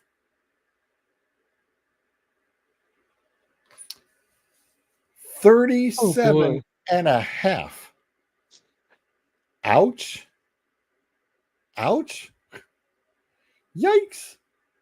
That is the yikes moment. That is, and here's the swift kick in the nuts for the Browns fans. The 49ers are favored by 4.5. Sam, you know what that is, right? That's Christian McCaffrey. That's McCaffrey. Boy. That's the McCaffrey points. Now, hey, let's look at the Browns. The Browns have Quinshawn. So guess what? They got a running game too. There we go. Run game versus run game. Because if the quarterbacks are slinging, it could be interesting. Yeah, the only question is, will Brock Purdy sling it to the other team 3 more times?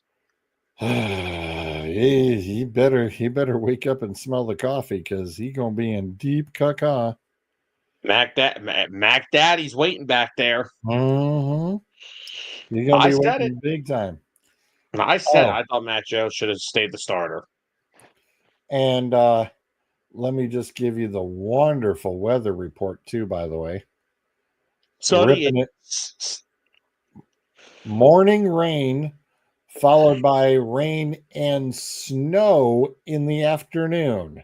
High of 38 degrees. The winds at 25 miles an hour. Oh, we running, baby. Gonna be run. Remember the Pittsburgh Cleveland game? And all that snow that happened to show up?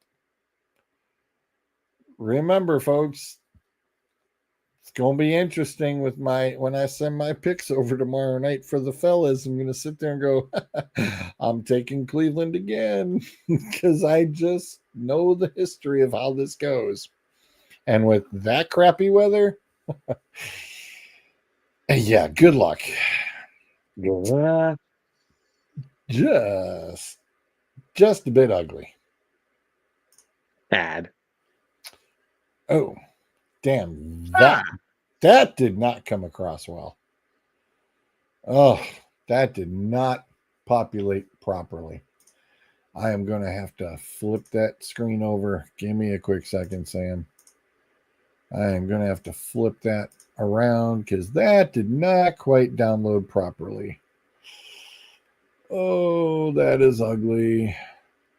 In other news, why George fixes the screen there, Eli Drinkwitz, Missouri's head coach, who was the betting odds favorite to be the next head coach in Penn State, is now not considered the favorite, as there are rumors of a potential contract extension with Missouri expected to be announced tomorrow. Yeah, Mike, I just bounced up about the weather. Right, Sam, we're going to go to plan B. Always got a plan B. There's always a plan B. There's always a plan B. Okay, Thanksgiving. This is outside of Friday is going to be a little tricky and a little bit of Saturday for me. Because Bryce has the first basketball games are Friday now instead of Saturday. But Thanksgiving Day, our usual suspects. Ironically, Baltimore has become the evening favorite now, so we've got the usual, I guess you can now call it the Thanksgiving usual trio. You're at Detroit, you're at Dallas, you're at Baltimore. Pretty much a given. This is not Baltimore's. Baltimore has been given the Thanksgiving evening game almost 80% of the time since they've started it. So at this point, I'm going to say, yeah, I'm not going to be surprised if that's kind of how the situation rolls moving forward. And especially because you already have NFC squads hosting primarily during the day. So with that being said, Green Bay at Detroit, and Detroit is barely favored. Detroit, like I said earlier, owes Green Bay a few receipts. And this could be a slobber knocker. 48 yeah, it definitely could. 48 and a half. And I'm sorry, but the new freak, holy crap. 264 yards, 65 yards Sunday. My God, Gibbs. What'd you do? Run back to Detroit while you were at it? Sheesh. He ran back to 2024 to find the old Saquon.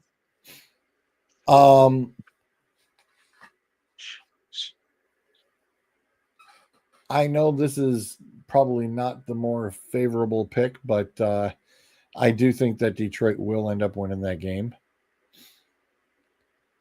Kansas City at Dallas. Kansas City, I think, has been living on house money the past few weeks. And I The last time I saw Kansas City and Dallas, he had Tyreek Hill.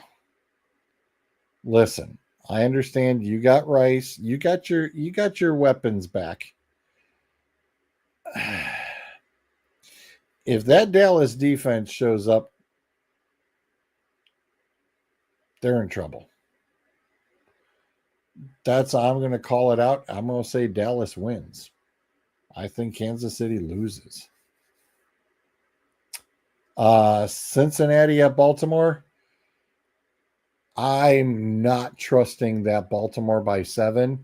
I'll take the point. I'll give me 7 points and Cincinnati. Joe Burrow, he's back in the seat. Okay. Baltimore's defense still sucks, Sam. It's been better recently. It's been better a lot better recently. By 1 week? Really? Come on. Right. I'll give them last week, fine. But I mean, my God, man, they have been brutal. And now Mr. Burrow is back in the saddle. Yeah. I am already flipping to start Chris Brown this week. I've had him on my bench for a couple months. Chris Brown, you're starting a singer? I'm sorry. Chad. Case. Mr. Brown is starting again. Ladies and gentlemen, this is what we do. This is what happens usually in almost every chat. I'm usually correcting George about something. Now you get to see it live on the air. I am brain beaten right now. It's not even funny because I almost said Joe Flacco 3 times. Oh my God! Well, at least you got the first name right that time. Well, that's not that hard. Well, I mean, we went from Jeez. Chris to Chad to Chase, so could have went from Joe to Josh to Julius. Yeah. I'm here all week, people. Yeah, I am. Oof. Is it time yet? No, not even close. Oh my God. Are we going to make it to their times?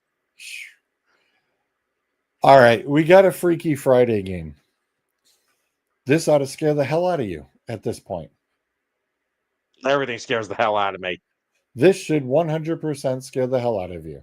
You have a Freaky Friday game instead of Sunday. You have a Freaky Friday game. You got the Bears coming into your house. Yep.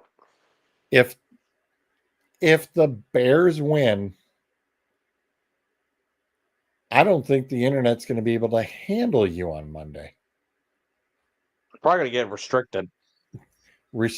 Restricted? My God, I think they're going to disconnect your internet at your house. I'm going to lose my 3rd Facebook page. They're going to go, don't let this guy out. Hell, you may not make it to Tuesday next week. So if you guys don't see me on here next Tuesday, you know why. Oh. You're still sitting number 1. I'll ask you the question. Is this a must-win game for you? In terms of conference and seeding purposes, yes, because the Bears are right on our ass. The Rams continue to win. So, I mean... The Rams jumped you already. They're in first place. Yes, but if there is somewhat of a tie, we own the tiebreaker because we beat them earlier in the season. So that's what I'm saying. Oh, they got a full game on your ass. I understand that, but if the Rams find a way to lose a game or two, and if we get to a tie with them, I'm saying we own the tiebreaker. So as long as we stay in striking distance, we're fine. But must win, I don't think it's like a desperate must win, but you have to come out on Friday and you have to look better. If that team doesn't come out after what happened in Dallas and say, we are going to beat the living shit out of Chicago no matter what, then I don't know what. Then this team's got a broken mentality because there is not one player in that locker room that should be happy with what happened on Sunday. They should come out and they better play some of their best football because this home crowd is going to let them hear it if they don't. My God, yeah, you and the Bears have the same identical record at 8-3. Told you. Ouch. That would put you playing the Packers. Yeah. Lovely. Well, the Seahawks would have to go play the Buccaneers, which I think at this point would be just an easy obliteration. And I do mean a serious, easy obliteration.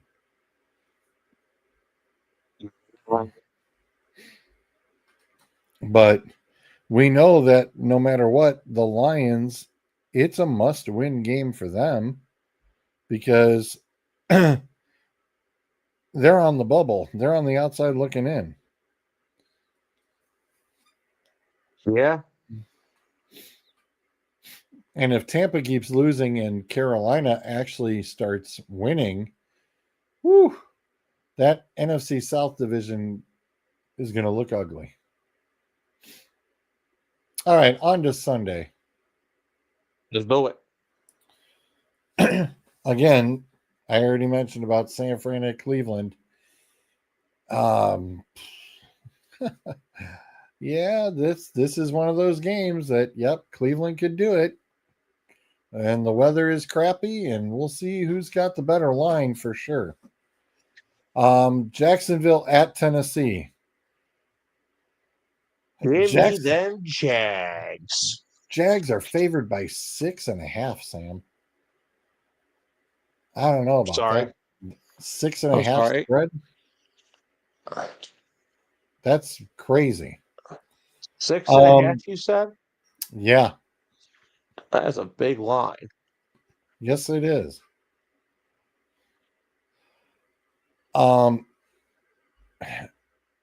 Next game up. Okay. This is Jekyll and Hyde crap here. I'm sorry. The Texans were in the tank. All of a sudden, they beat Buffalo. They're beating big teams. I'm going, wait a minute. What the hell's going on here? I can tell you what's going on. You want me to tell you? Because I remember we were having the conversation about one Mr. Tunsil not being on that offensive line, and Houston's offense was just garbage, and all of a sudden, were they, a little pissed at us because we were ripping them? Well, Davis Mills playing better than CJ Stroud is not a good look. But offensive line, bad. Run game, awful. Health of their pass catching options, oh, good Lord. But why are they 6-5? Defense. They have the best mother effing defense in football, like I said last night. You got Will Anderson and Danielle Hunter chasing down your quarterback every other play. And if you are lucky enough to throw the football into their secondary, it's probably getting picked off by Derek Stingley or Kamari Lassiter or Kalen Bullock or Jalen Petrie. Pick your freaking poison. Which is why I'm going to go Houston over Indy. Yes, I understand it's at home. Yes, I understand the boss lady will be on the sideline. But I think the boss lady's going to have a little powwow after this one goes down. Yeah. The Saints are at Miami. Miami's coming off a bye week. Yeah, I think that's a pretty easy cakewalk for Miami. The other, I got to change the background for this. Sam, we haven't gotten to use this one yet. We ain't been able to use it yet. We finally got to use it. We've got our PIG. All righty.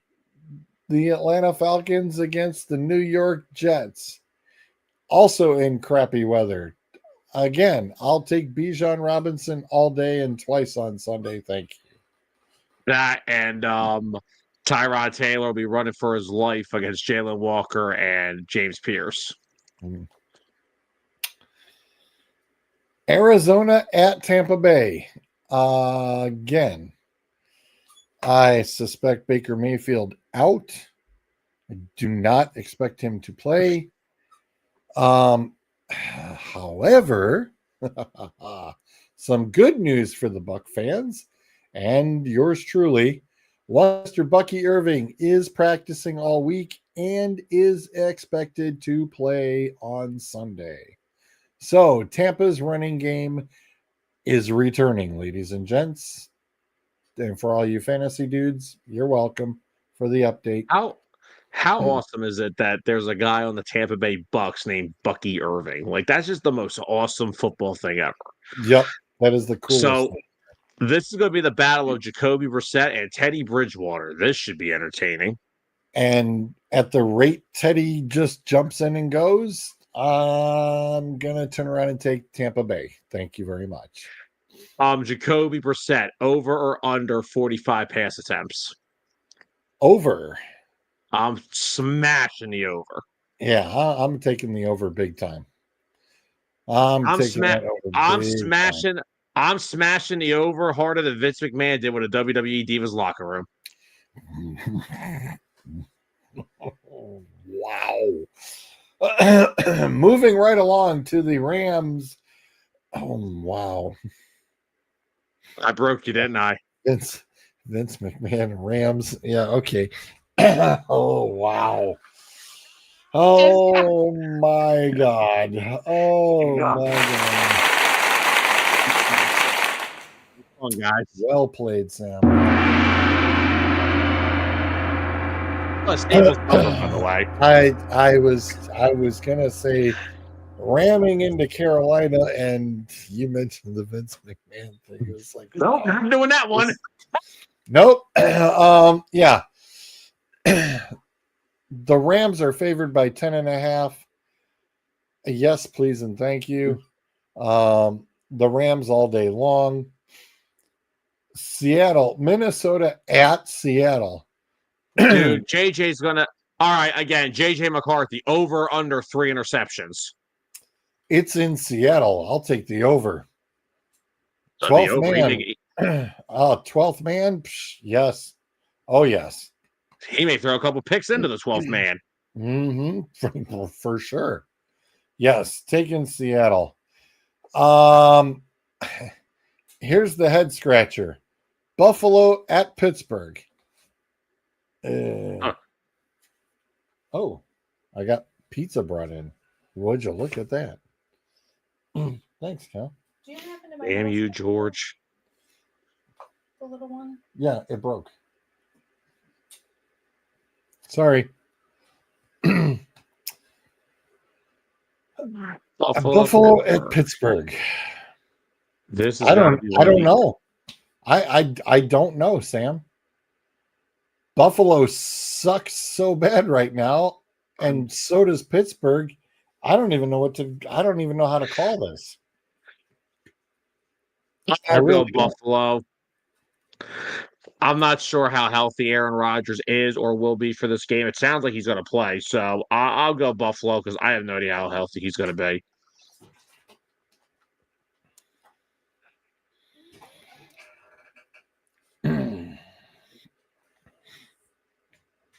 The one thing that I was happy to see last week with Pittsburgh, DK Metcalf scoring more than 2 fantasy points. I'll be damned. There you go. Not just more than 2, but he got 11, Sam. 11. Oh, man. He actually had a productive week since he's been in Pittsburgh. It's his first productive week. I dropped him in the other 2 leagues because I was like, he ain't going to see the light of day. Mason Rudolph went, oh no, that's my lifeline. Thank you very much. Yeah. It's tough. Buffalo's got the 3.5. I'm going to take Buffalo. Next up, SoFi Stadium is going to they're having just tons of fun. Butt whooping weeks. The Chargers get Vegas. Khalil Mack smashed the over on 2.5 sacks. Oh, isn't this payback for Mr. Khalil Mack too, by the way? I feel like he's already gotten payback on them like 12 times, but sure, we can say that. Just like how Linda McMahon got revenge on Vince for all those women. I'm sorry. Anyway, football. Sorry. Huh? Wow. What? Wow. Listen, I said it earlier. There is nothing wrong with Geno Smith. There is nothing wrong with Pete Carroll. Tyler Lockett was in rhythm with Geno on Sunday. I was thrilled as all get out to see it. Geno needs 3 seconds, guys. You weren't even giving him 2. They need an pretty much. They need an offensive line. Genty is sitting there going, dude, you can run me too. Pete, listen, bro. Run the damn ball. Didn't you learn in Seattle with Marshawn?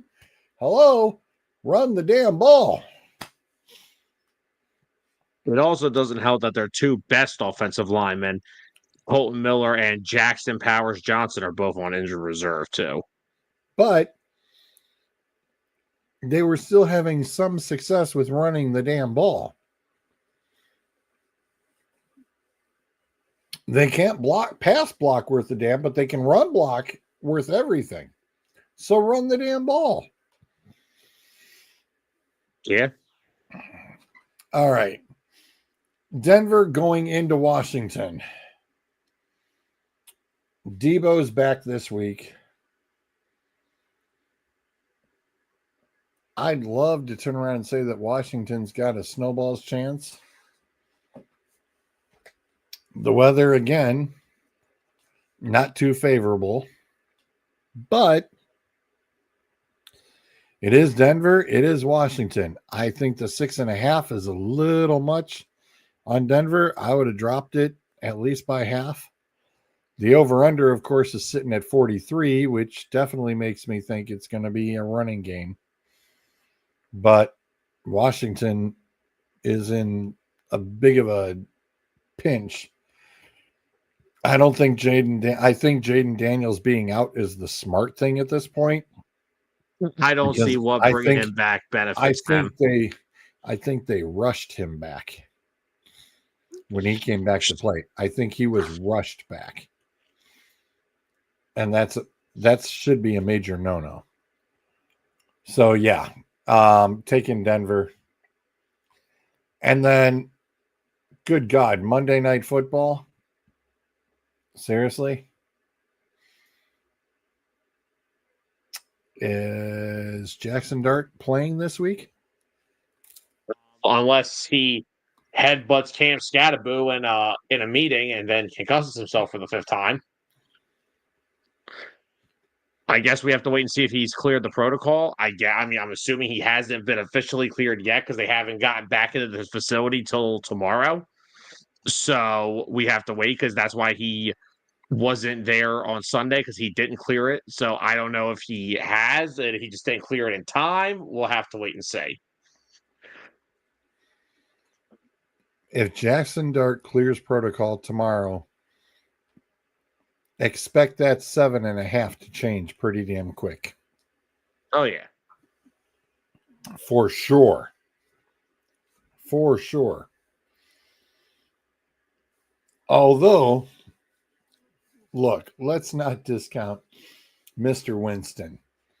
Because, my God, man, what ballsy play you had to pull off to throw a touchdown pass to Winston. And the Lions defense just let it happen. I don't know who that guy defending him was. Instantly cut. Instant cut. Come on. But man, Jameis is a baller, man. Just goes out there, has fun, does his thing, quietly puts up a decent day. He's gonna make a great New York Jet next season. Look, you got to get the vibes going somewhere, man. You got to get the vibes on all the bad teams.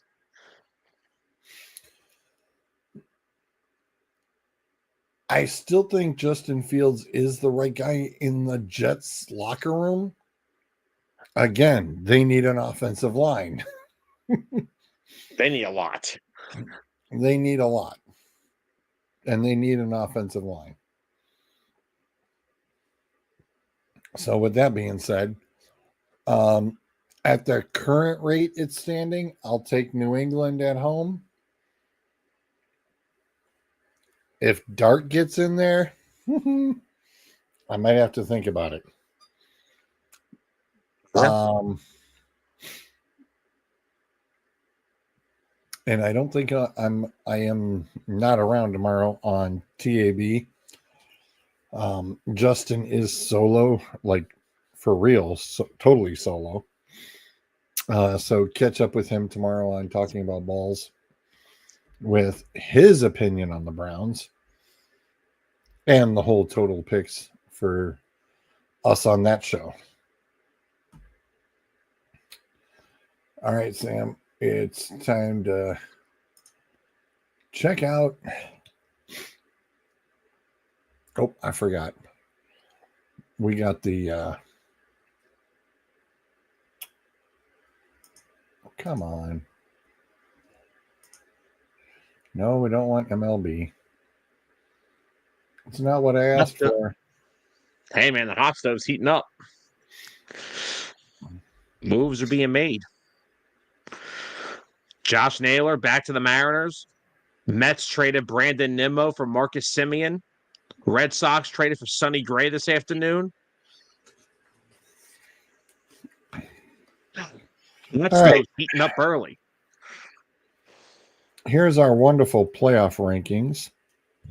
Yeah, wonderful as in what?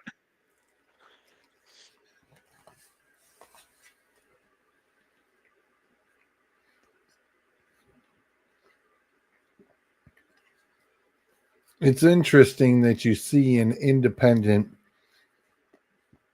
who totally waxed Syracuse 70-7, just sitting, didn't go up or down, and still sitting in the 9th spot.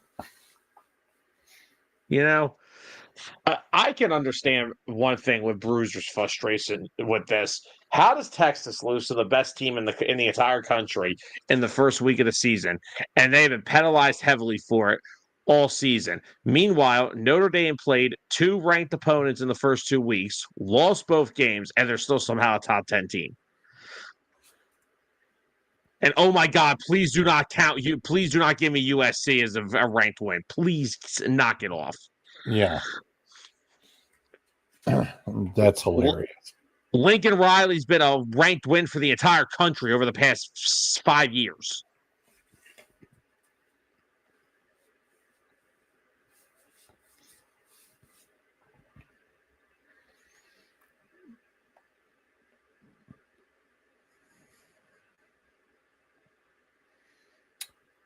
Well, we know that.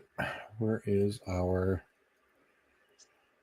Oh, where's the bracket?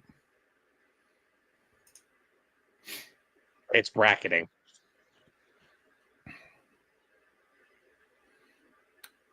There's our bracket. And we know this will change at least one more time. Mostly when we have a new number 1 team in the country. What's that? No, I said What's that? Yeah, Bruiser's like, oh, Ohio State's going to lose back to back. Okay. Well, what is he saying? They're going to lose to? Is he saying they're going to lose to Michigan and then lose to Indiana? Mm-hmm. Yep.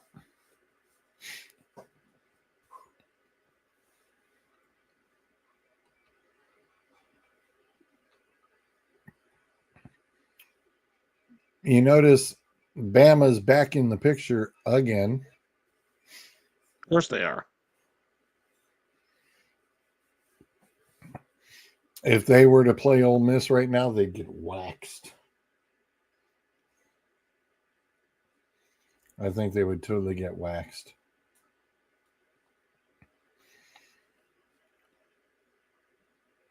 And then, heck, whoever comes out of that one, they're going to lose to Indiana anyway.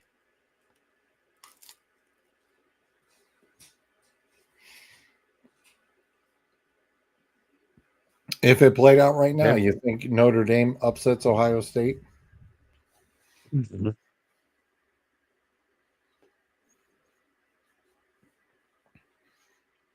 What do you think? I don't think that's even. What were you going to say?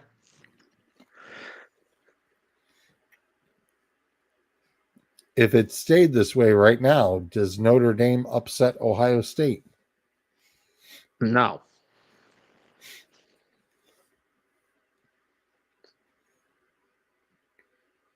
Do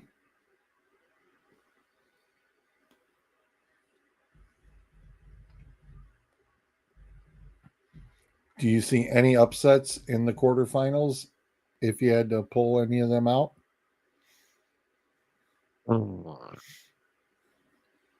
Tulane. Is that top one? That's Tulane, Texas Tech, right? Yeah. Texas Tech's defensive front seven is going to destroy Tulane.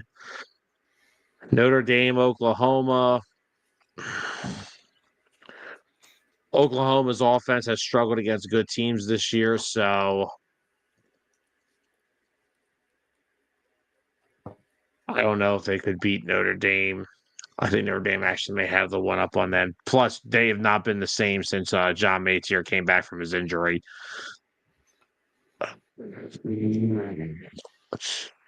Bama, Ole Miss. I could see Bama winning that game. However, if Bama can't run the football, they're one-dimensional and they're screwed. Honestly, I know this is going to sound stupid. I could see the Miami upsetting Oregon.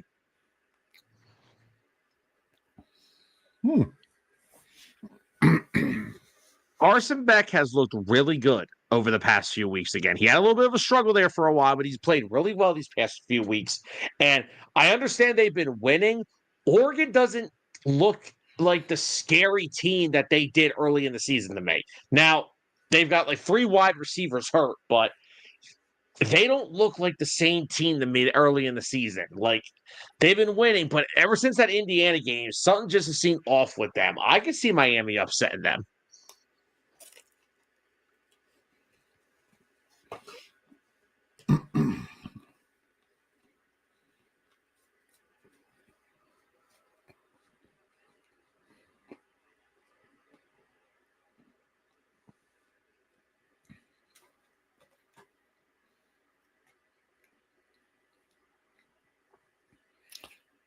But outside of that, I don't know. Well, if Michigan beats Ohio State this week, that will screw this bracket up royally. Oh, yeah, absolutely. And, of course, they're going to make a big argument about how Michigan should be in this.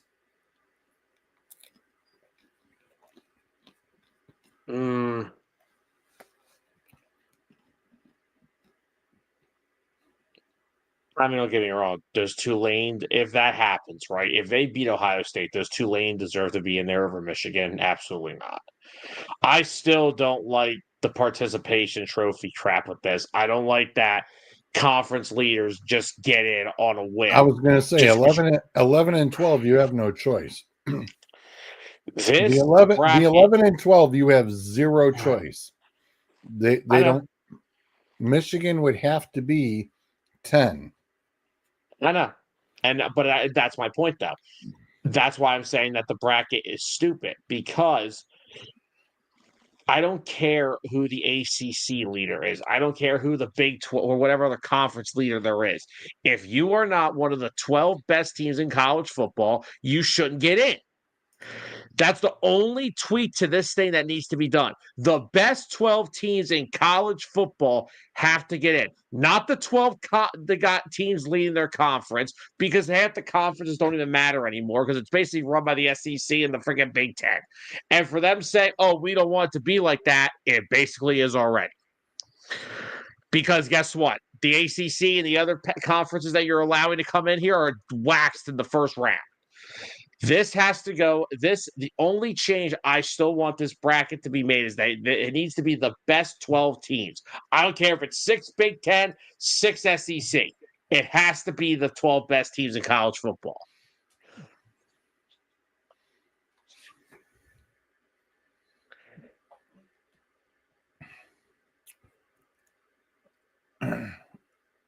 Well, there's a lot on the line here. Oh, absolutely. It's a big weekend coming up. Bigger than normal. Oh, yeah. Looks like we got some action going on right now. Live over on ESPN2. Oh, yeah.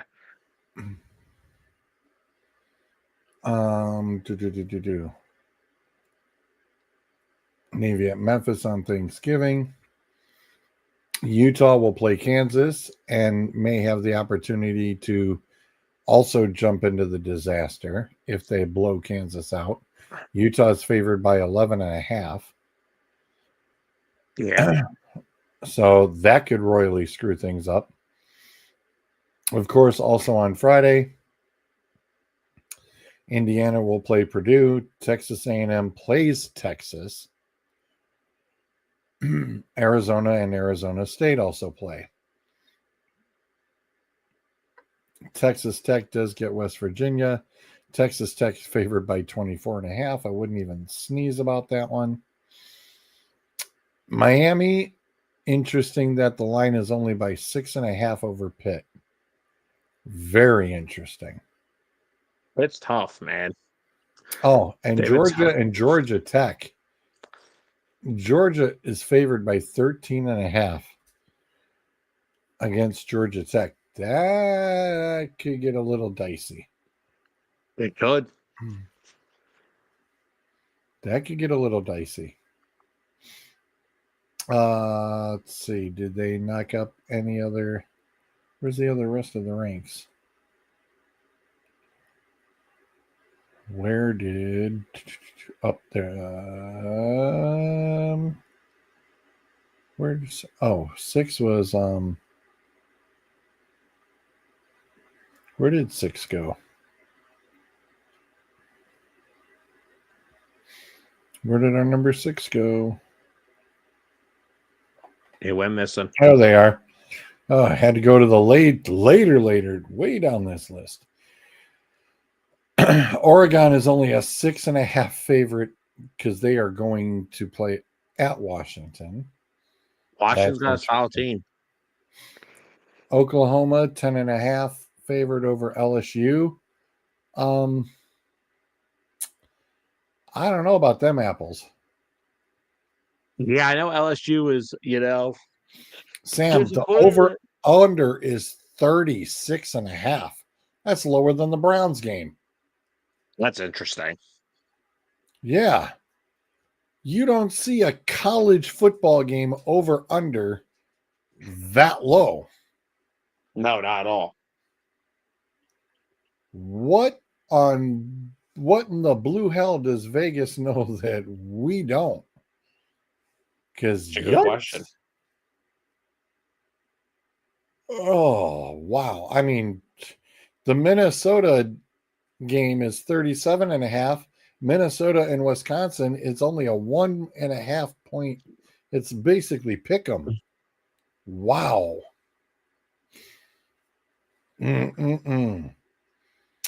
Vanderbilt gets Tennessee.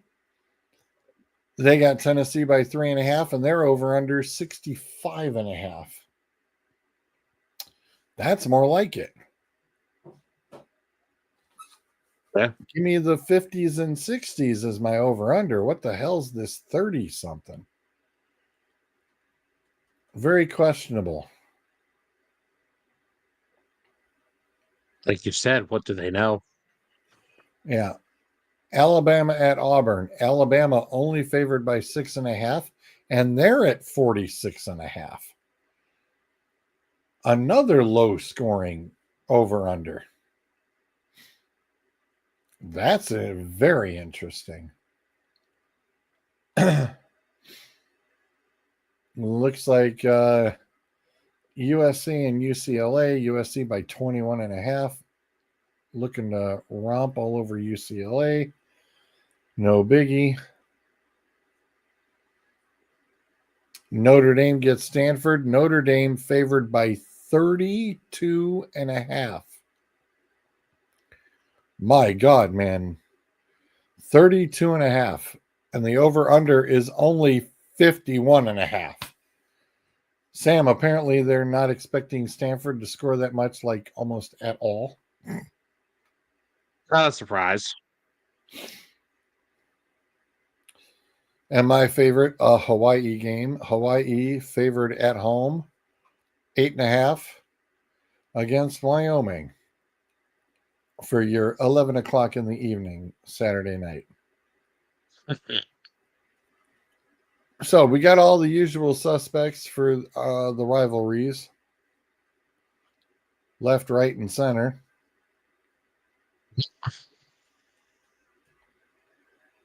With a couple sneaky games in here on your Thanksgiving. But generally, I know Friday and Saturday are the big college days. And leaving Sunday for... Oh, by the way, folks, the Ohio State-Michigan game, it says 12 o'clock here. Fox has turned around and informed everybody that the actual kickoff time will not be at noon. It will be at 12:14 p.m. So while everybody else has had halfway through their first quarter, for some stupid reason with Fox, they can't get their act together. They already have to have a 15-minute delay. You're welcome. Not sure the why, but whatever. It's just very interesting that, yes, you do not get a 12 o'clock kickoff. Sorry. Not sorry.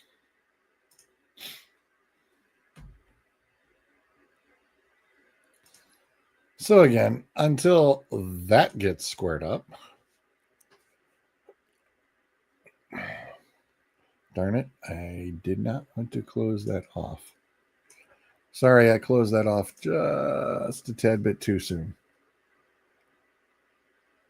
Because I needed to get... Come on. Come on, come on, come on, come on, come on. NBA, Sam. What's that? NBA, buddy. NBA. What the? What the hell? Yeah, NBA freaking A. Hello. I'm watching the Sixers get blown up by 30. You want me to talk about basketball? Yeah, because I'm doing a head scratcher and going, wait a minute. The team that sucked super donkey balls last year and was almost in last place is sitting in first place at 15-2. Who the hell are these Detroit Pistons? And where did they come from? Cade Cunningham is playing like a number one overall pick, and Jalen Duran has taken that next leap. What Detroit's biggest thing was they've got good role players. They got Tobias Harris, they've got Jackson, they got Jaden Ivey, they have Duncan Robinson. They needed somebody to take that next leap and be that secondary star. I'm actually doing a YouTube short about this on Thursday. They needed someone to come in and be that second scoring option.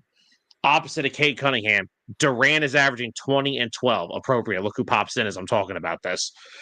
And that's why the Pistons are what they're doing. They are playing well defensively. They score the ball with the best of them, and Durant has helped. It one of the best combinations to have in the NBA offensively is a point guard and a center. Yeah. And that's why they're 15-2. Yeah, these Detroit Pistons, it's hello. Didn't see them coming anywhere at all. I'm just like, mind blown. Like, what? I'm going to throw one word at you. Healthy. Touche. Makes a huge difference. Yeah. But Jaden Zolt, Ivey playing yet? I was I don't not think even so. expecting that. Right. I'm not expecting that. That is amazing. When good players, a superstar and a half at the top, good role players, and one hell of a coach that can just put it all together. And ain't nobody here saying they're going to finish the season with like 6 losses. No, but this is a great start. Yeah. And to be fair, though, we're a little jaded right now because this is how the Tigers kind of started. Wow. Ooh, yeah. So They don't want you talking about that. We're just going to let it ride out and let this whole thing play out. Fair enough. Fair enough. Yeah, because my other concern was, holy crap, the Milwaukee Bucks are 8-10. Right. Like, Wait. Okay. I have 2 words to tell you why the Bucks are 8-10. Doc Rivers. And if you would like to, it's funny. I've never seen. You know how every actor has an understudy? If you would like to see the understudy of Doc Rivers, all you have to do is take a small little drive out here to Philadelphia.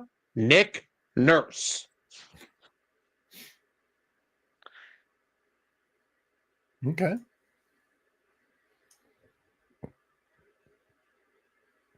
OKC is still OKC. I can see that. Wow, even Zolt is shaking his head at that one. That was bad. I've been up since 4 a.m., okay? I'm trying to keep the mood here, okay? Damn it. Okay. Let's flip this quickly. Real life. You ain't gotta like it.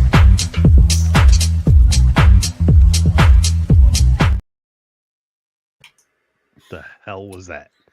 That is our new little segue intro to our new segment of section of the show that will be on about the reels, specifically one in particular that you've got posted up behind you, my friend. I just wanted the picture of the arrow pointing at Juwan Jennings' groin. Yeah. So, you're welcome. Yeah. For those who don't know what we're talking about, let us demonstrate. George, come here. Come on. Even got the cartoon hop out of it. That's my boy. And What's wrong with a little game of cup check? Cup check is an understatement. This isn't even football anymore. No, that is not football. That No. I'm shocked the NFL hasn't come out and said, okay, here's the fine, here's the game suspension. He got suspended for a game. Oh, did he? Yes, he did. I did not. Okay, I saw that, I think, this afternoon. I was going to say, He I'm was a suspended. little behind on that. So he did get a game? Yes. Yes. He did. Okay. Yeah. Ironically, damn. it was Trayvon Morag, right, that did it? Yes. Ex-Raider. What a shock. You can look. You could listen. You could take the Raiders out of Oakland, but you can't take Oakland out of the Raiders. That's right.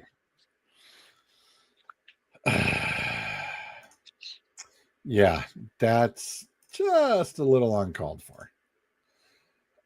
Next up, hey Dion. Yes, there's a fine, dude. There's a fine. I love it. I want to see the kids rush the field. I absolutely love it. I mean, hats off to our security team. They did a good job ushering me in. But I love to see it. I really do. Any word on fine? Is it a fine for rushing the field? Yes, sir. What is it? What? For rushing the field? $150 for rushing the field. Yeah. Who made that a rule? Excuse me?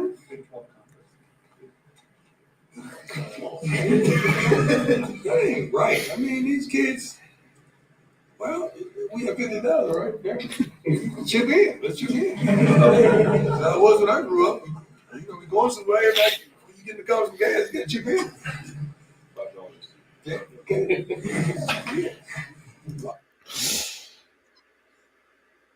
$5. I was like, wow.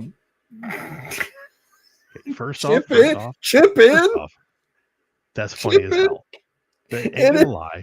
That's funny as hell. It was hilarious. Secondly, for rushing the field, yeah, and it's all fun and games until the fans rush the field and somebody on the other team gets stabbed.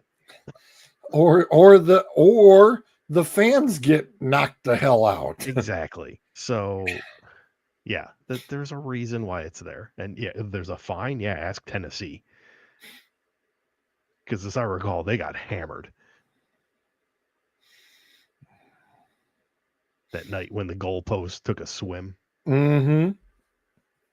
But yes, I thought that this definitely had to make this segment tonight because that was hilarious. It truly was. He's a 50 what? But the best part, hey, everybody chip in. Yeah, everybody. Yeah, get that NIL, get those NIL kids to chip in on it. That's right. High school ones. Get some cash back on that. Cash back rewards on your NIL money. Sam, your thought, your thoughts on that? I got nothing on this. This is hilarious. This is unbelievable. Yeah, Nothing. like I said, this is, I had a couple of these set up for today. I was like, you know what? Got this. We're just going to call that segment what it is. And yeah, I mean, this is great.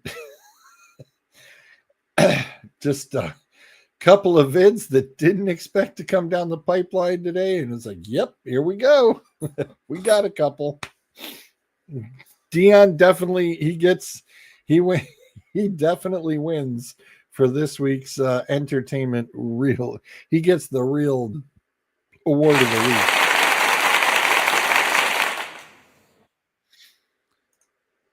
Oh my gosh. Too funny. Way too funny.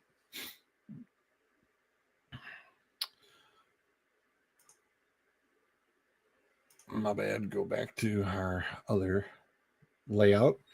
That is what I had for that segment, though. I knew that you guys would definitely get a kick out of that.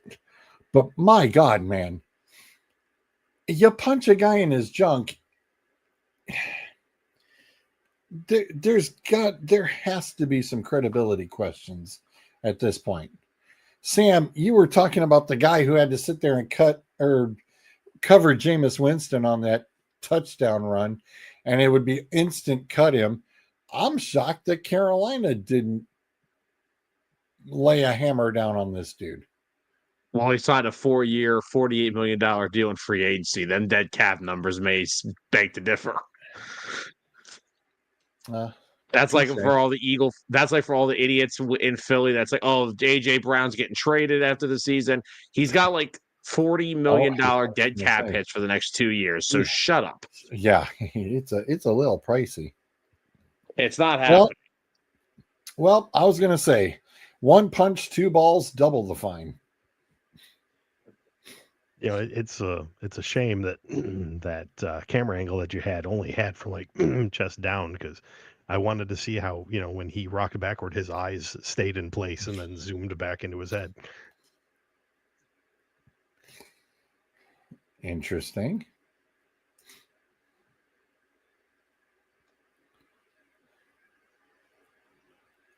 That would be hilarious. That would be hilarious. Hilarity and hijinks. That's what we're here for. For sure. And so, how was your week, Mr. Zolt? I'm sure you had to be sweating it a little bit on Sunday to see that the Lions needed overtime against the Giants, because I sure as hell wasn't expecting it. In fact, I No. think I took the points and lost my butt because of it. I mean, every team has pride, Giants were definitely feeling it that game. I mean, no doubt about it.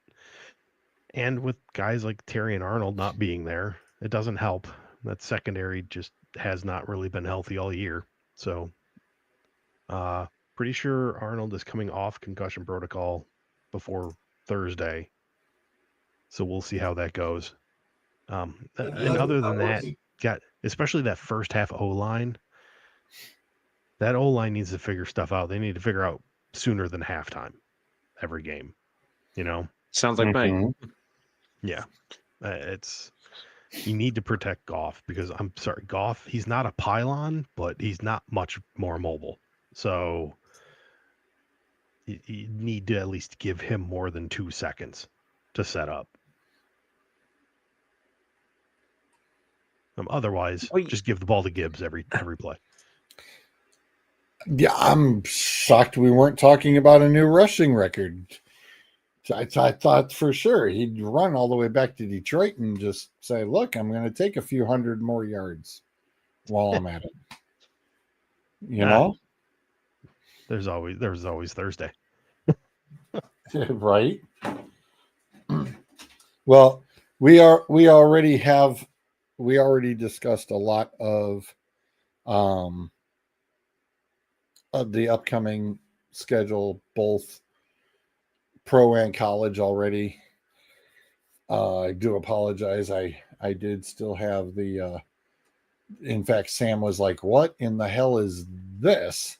And I went, well, this is the original overlay that we've had for the past 7 years or so. It's one of my earlier pieces that I still do have up there. I think it's probably the last on the only overlay I actually have left. Since we no longer use the that one piece of software for it, since we don't need a lot of the overlay any further, since StreamYard has other options. But we've even gone over the new bracket. It's like, okay, yeah, that's going to change again. So Right. It's like, why bother? It's pretty much the bracket stuff at this point.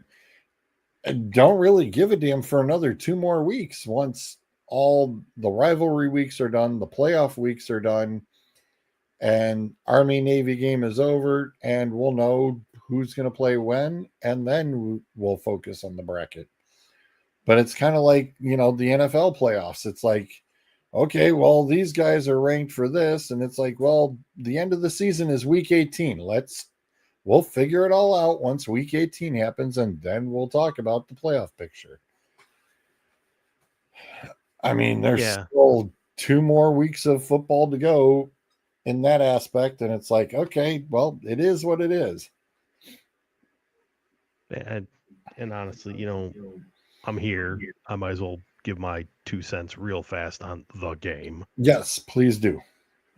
Please do. I'm not going to go super in depth into it. I mean, I'm just going to say this, and feel free, record it, put it on the VOD. I'm okay with that. Ohio State is the better team. They're number 1 for a reason. Okay? I'm saying that straight up. If Ryan Day attempts to do what he did last year and play our game, beat us at our game, the same thing is going to happen. I do not disagree at all. I agree with you totally. I do not give Michigan even money chance to win this game. I give them maybe a 30% chance to win this game. However, should they win this game, they won't win the conference championship. So I know people, well, this moves them up into the top 12. Yeah, but losing the conference championship is going to bounce you back out.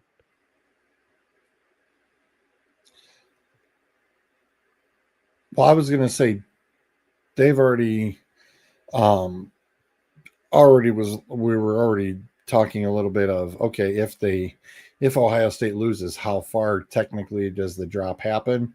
But with all it's like, yeah, they get up to 12, but the problem is 11 and 12 are reserved. Yeah. Those are reserved now. So it's like, Right. you're Which I in, still but you're hate. not. You're Right. in, but you're not in. Like I said, I understand what they're trying to do with it. Can we just make this real simple? Can we, again, I'm going to say it again. Can we just make the fucking thing just the best 12 teams get in? I don't care about conferences. First of all, I talked about some of these conferences are too damn big. Yeah, we brought that up. That was our big thing earlier. I asked Sam, I said, it's everything else is watered down? I said, Ohio State, Michigan, Penn State, and it was Wisconsin. Those were generally kind of your big four that have been floating around. Right. This year, ironically, you switch out Wisconsin, you put in Indiana. Michigan State has been so lackluster, they haven't been able to get back to being one of the top in the conversation. And then Sam brought up about Oregon and USC. Everything else, Dave, I said it's watered down. Yeah. Well, the whole thing, and it doesn't matter. SEC, same thing. You got your top 2 or 3. Everybody else is watered out. Everybody's washed out. It's you've combined all these Power Fives, but all you've done is you've watered down the product.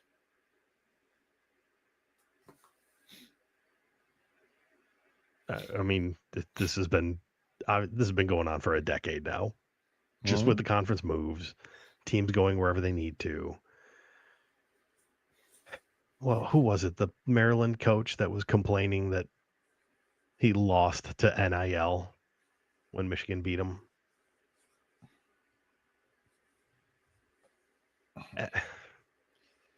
Maryland isn't a football school. See, and that's the other thing I mentioned to Sam. When you think Maryland and Rutgers, it's basketball. You don't think of them as football. Right. They're basketball schools. Right. Iowa, basketball school. A little bit of football, but primarily basketball. Yeah. I was going to say, Iowa's a pretty respected football program. Yeah, it's in that mid-level. I'm not saying they're kind of like in card grading. They're not superstars. They're stars. And then there's just the trash. But they're like the star mid-level. Nothing super fantastic, but primarily more a basketball school. Michigan State, basketball. I rarely figure Michigan State for football. It's once every 9 years. Whoop, there's a green guy, and then he goes away.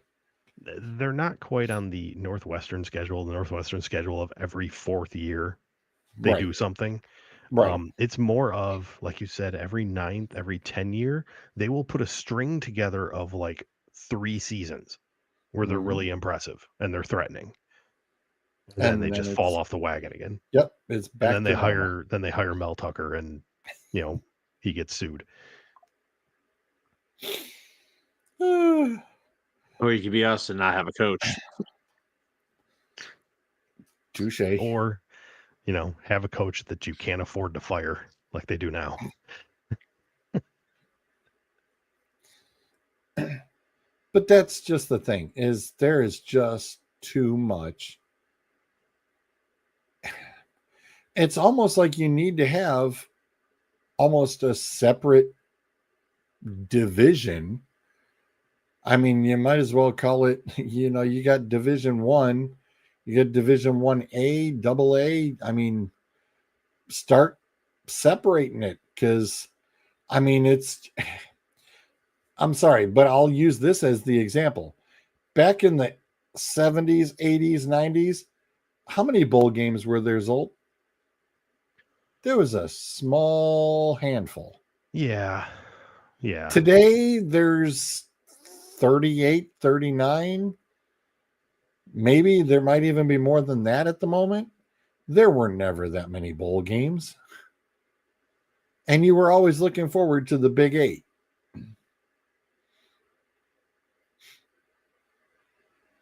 Everything has gotten so money oriented right now. It's become a corporate farce. And it's like, I'm sorry, you want these schools and all this NIL money, and you got all these businesses just dishing the cash. Well, guess what? Dish the cash and start helping paying for the NIL money.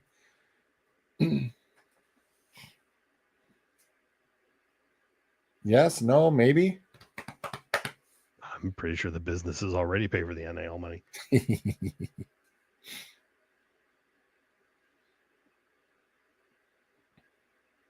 I mean, we've always been talked about it. They're moving towards the big two conferences. And the question really becomes, what exactly does that mean? Are you going to ditch the schools that can't keep up?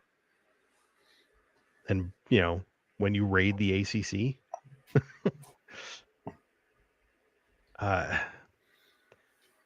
yeah, it's going to be interesting to see where everything lands, as it always is. It's just a matter of time, I think, because this is just the direction we're headed. It's good. 2 major conferences. Call it division. I don't know. Division 0. You could have Division 0. Everybody else in Division 1, and then you got Division 1A. It's just very. I don't know. It feels fast, but it actually was a fairly slow process. Just continuously working its way there.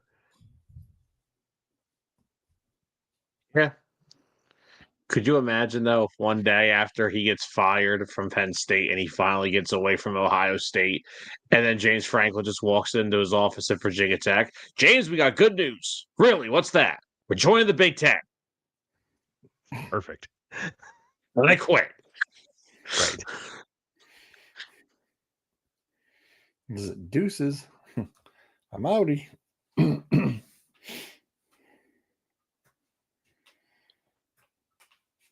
So what else do you have for us, sir? Oh, me? Oh, I don't Yeah. know. Y'all expecting something or what? Well, we know you've always got the tons of fun. I do. Well, I got 2 to choose from. Hell, we Okay. might be able to do both. You never know. Okay. So, do you want? Here's your choices. Do you want AP or do you want hot dog?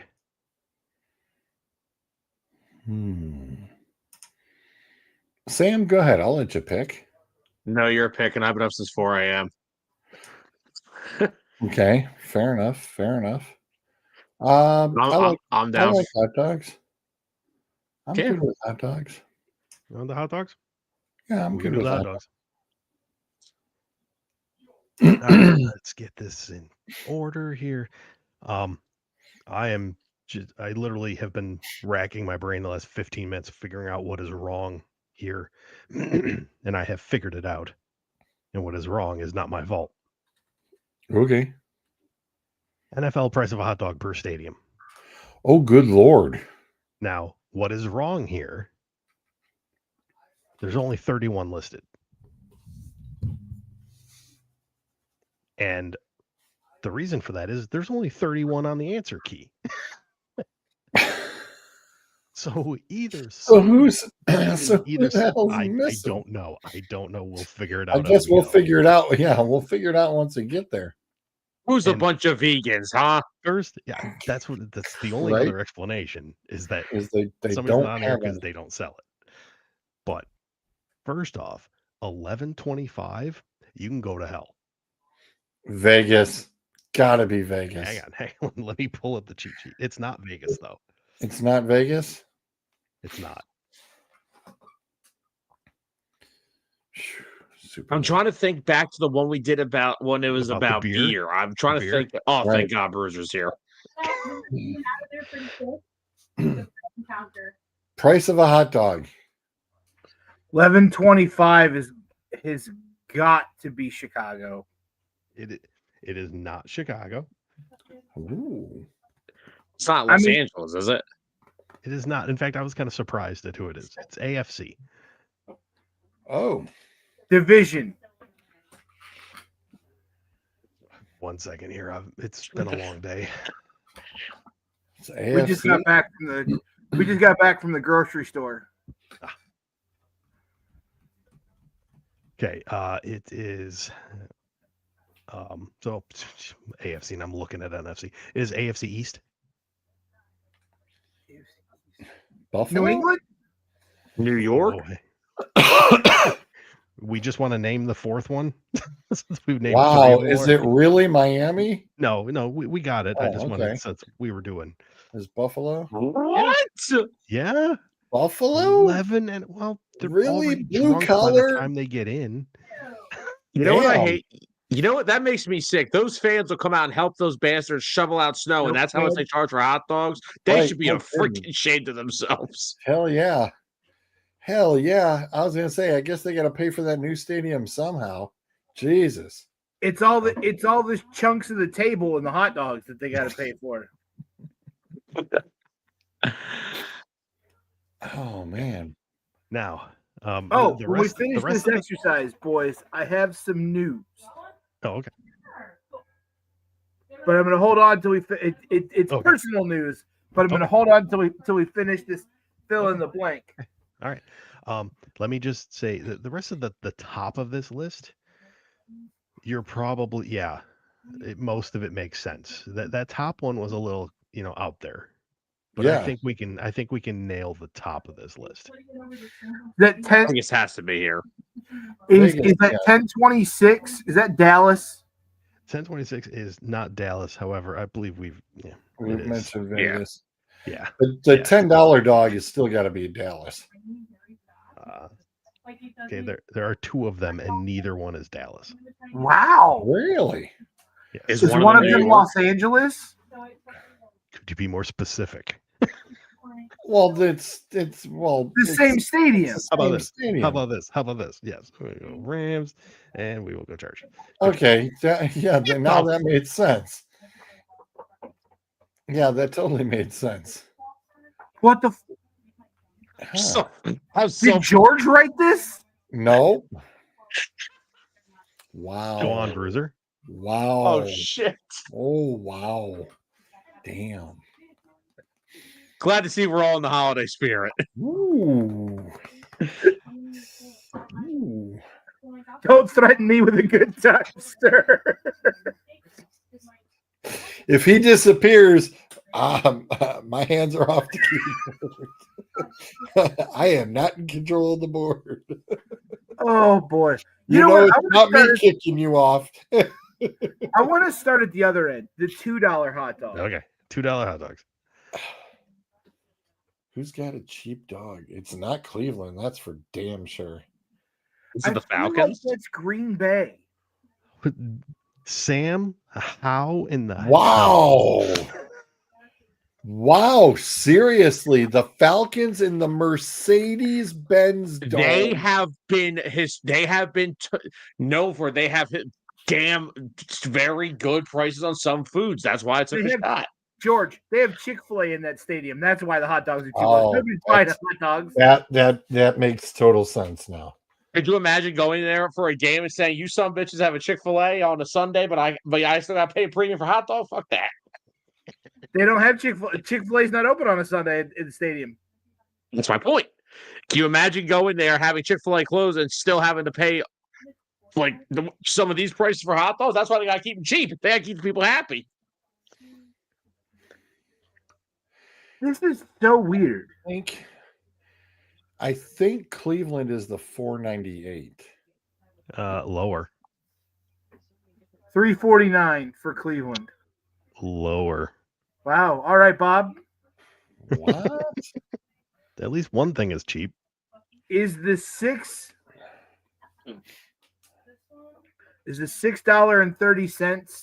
Is that the Jets and the Giants? It is not. So it must be the 656. It is. They're not the 656 either. They There's. don't have the. Are they the 8? Are they the 850? I was gonna say There the we only go. other double is. Wow. That's New York, man. Okay. Oh, it's not. It's New Jersey. Sort of. It's sort of New York. Is New Orleans the 498 then? No, they're higher. Wow, rotten bastards.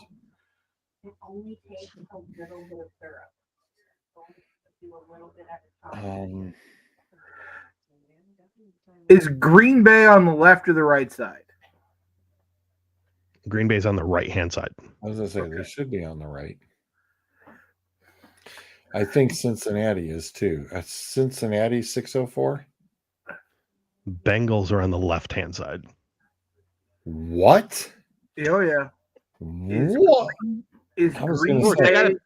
George, they got to pay for Jamar Chase and T. Higgins somehow. Shoot, I didn't think about that. I was going to say, because I was in Cincinnati a while back, and it wasn't that much. Is Green Bay one of the $5 dogs? No, they are not a $5 dog. They are more expensive.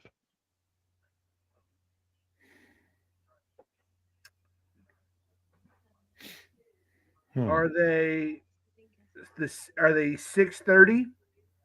No, they are less than $6.30. Okay, so they're $5.99. Or 604. Packers are the $5.37. $5.37. That's not bad. Okay, look, not bad. That ain't bad. I would pay $5. That is a reasonable price for a stadium dog. For a stadium dog, yeah. Better have onions and mustard, though. Right. That is my complaint about most baseball stadiums now. Yeah, no. But you barely get the mustard. But yeah, there's never onions in Cleveland. Actually, there aren't in Detroit either. In Detroit, do you know why Do you know why there aren't any onions in Cleveland for the Cleveland dog? Somebody had an allergic reaction once, so they got rid of all of them at the stadium.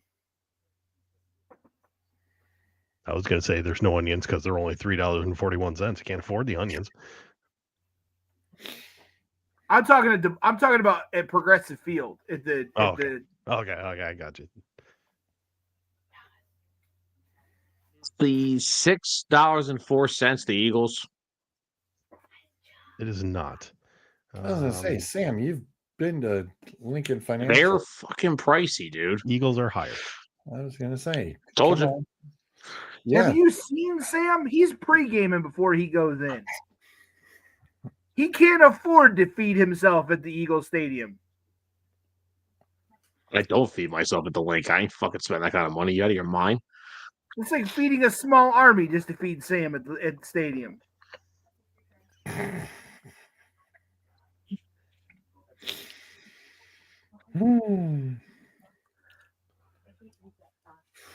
You put Tyler and Sam at the stadium, some little guy comes running out to go, all you can eat, not you eat all. Wow. Tyler ain't here to defend himself either. Damn. These hands are rated E for everybody. Sam, were you ready to guess something? Are the Eagles the 709? Eagles are less than 709. Okay. Are the Eagles 656? Yes, they are. Okay. All right. I'll go Are the $9 for Chicago, please. $9 Chicago dog. They're less than $9. Oh, They are Are on the the- left-hand side. For $8.99. Commanders. Hold on. Sorry. Are the Commanders on the left or the Okay. right hand side? Oh, definitely the left. Oh, the left all the way. As Yeah, we absolutely. discussed with the beer. I was going to say, we remember the beer. We're still in Dan Snyder. Yeah. Are Fuck. the Commanders the $9 dog? The Commanders are not the $9 dog. However, they are the $8.99. So Chicago $7.99. No. Let's go ahead. The Bears are $7.86. $7.86. That's a weird. So this Oh, is that's a average weird- price, correct? It just says price of hot dog at every NFL stadium. I would imagine I mean, 86 cents is a weird that is a weird number. one. Like 7.19, 7.09, 6.04. Yeah. I would imagine it's got to be average price because if you have like a Coney dog or whatever, Right. It could Yeah, also be a thing because like I regional know I've been taxes. to They the- took that out, that Sure. kind of thing. sure.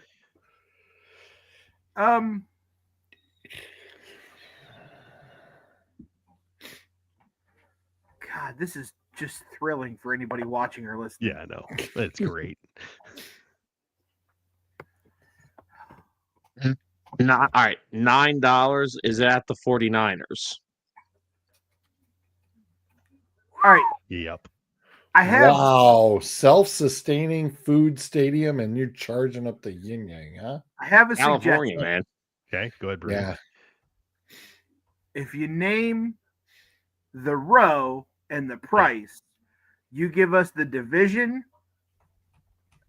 and the conference. Okay. That way it goes a little bit. Yeah. Otherwise, we'll be here forever. Yeah, let me go. Give me the 7.18, 7.19 dog. 719 is AFC East.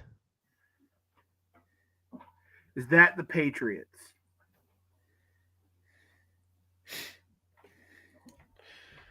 Uh, 825 Seattle. I remember 25 they were. is not Seattle. They are NFC South. Is that New Orleans? And It is not New Orleans.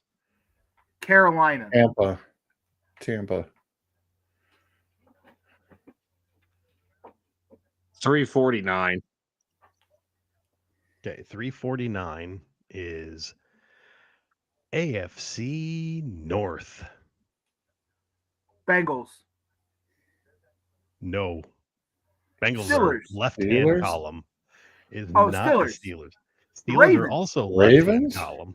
Ravens? Wow. Shit. Wow.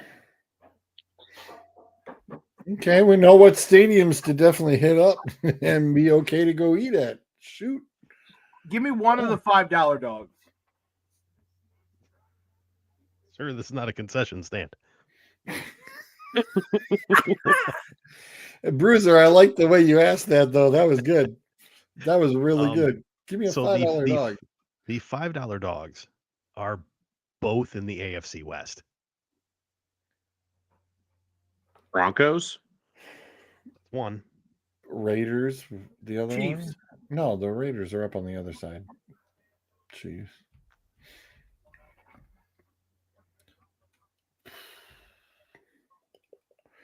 Let's go with that 498. 490 is NFC West. Is Arizona? that Seattle? It's not Seattle. Bruiser, I think you said Arizona, right? I did. Yeah. Okay, where we For go? that stadium, that's not bad. That ain't bad. No. Well, Considering what the especially for 49ers being a charge. pro/college stadium. That's Well, I not bad mean- at all. Considering it was the first spaceship in the desert before Yeah, Las right. Vegas built theirs. Right. 709. All right. 709 is NFC North. Minnesota.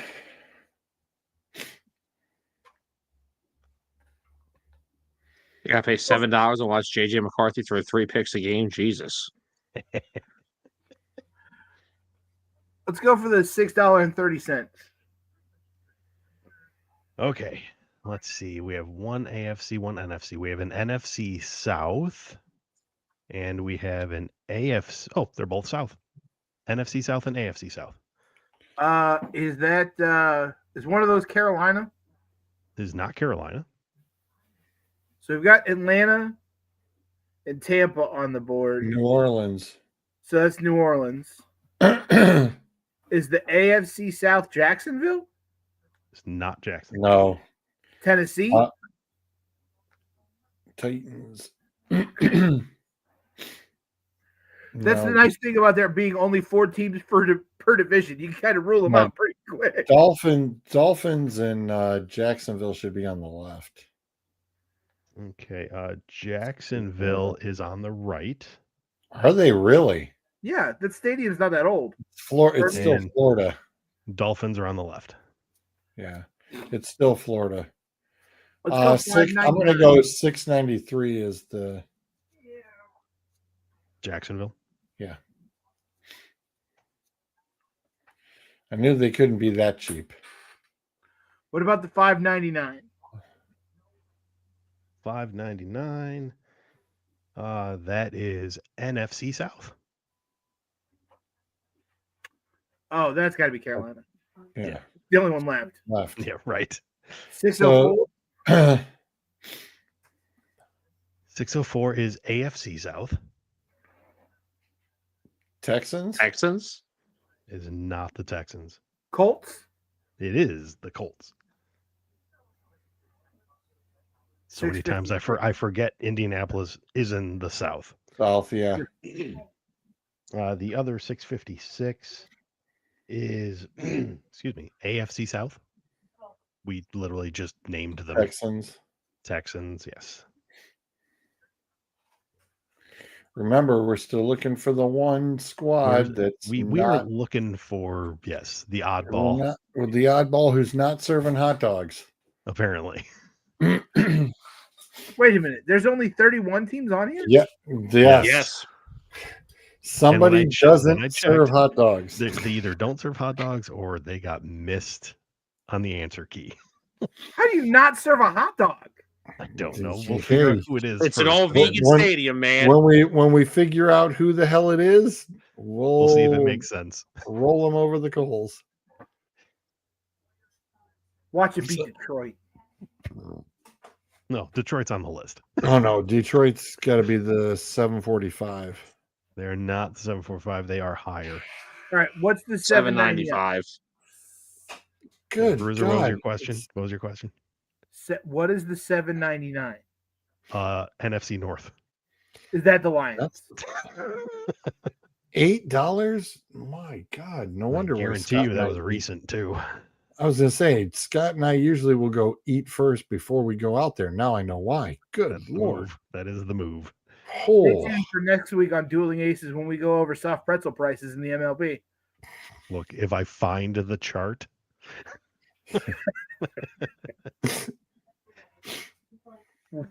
All right, $7.95. Okay, $7.95 is AFC North. That's the Bungles. That is not the Bengals. That's the Steelers. You got to spell it right. Stiller. Stillers. My fingers won't do that, sir. They just won't.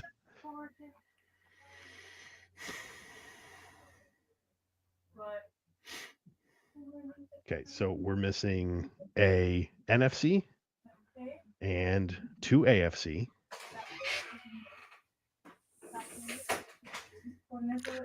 Is the Cowboys 750? The Cowboys are, in fact, 750. I was already starting to eliminate everybody.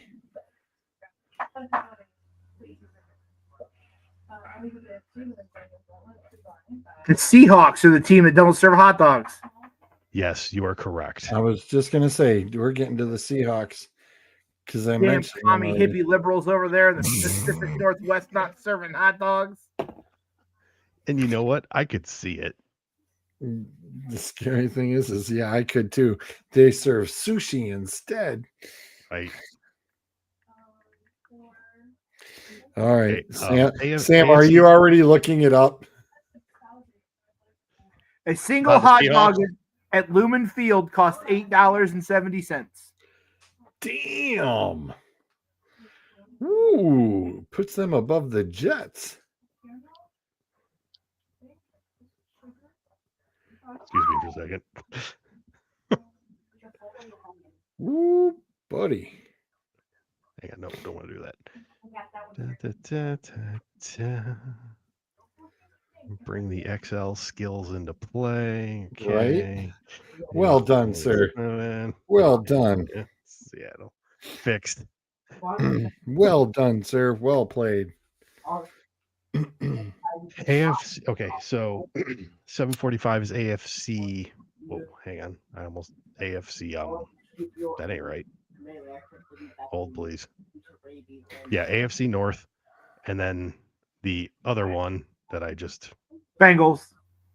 Yes. Yeah, we know that's the Bengals. East is 725. What the? That's Miami. That is Miami.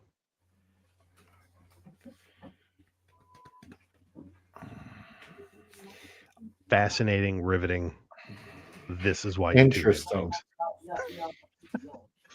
I'm not very paying interesting. $11.25 for a hot dog. No, screw that. Jesus. That hot dog in Buffalo better come with a lot of topping. Everything, yeah. According to 2025 prices, the most expensive stadium to buy a hot dog and a beer combo at is Lumen Field in Seattle, coming in at $19.98. Well, that's definitely that IPA beer going through. SoFi Stadium comes in second at $19.49. Not surprised. Not surprised. Not surprised there at all. No, it ain't even, not at all. Dude, it ain't even IPA. It's craft, and they brew it at the stadium. The cheapest is Mercedes-Benz Stadium in Atlanta for $7.49. You can get a beer and a hot dog. Shoot, you can get it. Wow, that's cheaper than at some restaurants. Listen, let's go to a Falcons game and just get blitzed. I was at the original at the Okay, Georgia. we could do that, but Bruiser's paying for George. Why? He knows I'm allergic to beer, so it'd be pretty damn cheap. Yeah, I'll pay for George. That's fine. He knows it's real cheap. $2 dogs all day. I'm gonna hand George a 20. I'm gonna hand George a 20 like my dad used to hand me when we go to the arcade and say, "Here, kid, have fun." Yep. Yeah, that'll be 5 dogs and a couple sodas, and I'm good to go. We'll just make sure the ushers wheel the cart over so that we can wheel him out again. $5. There it is, nothing, dude. I ate 4 dogs for lunch. I got no issue. I got no problem down in 5, especially stadium dogs. Too easy.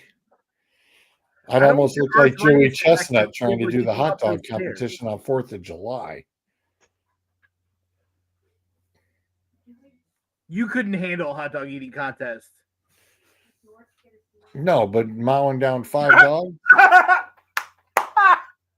My wife, with the joke of the night from the kitchen, just goes, "Would George get a senior discount?" I got my AARP card. Don't fuck with me with the good time. I'm good to go. I'm covered. See, shit, that $2 hot dog, Bruiser, that $2 hot dog just became $1.50. That's all right. She chimes in again. Maybe he can get his handicap parking too. Yes, I do. I got it in the car. Damn Skippy. I got it. I got it. Don't you worry. I got the handy smacker. Yes, sir. I do. Good for 3 years. There you go. Take advantage of that. No, boy.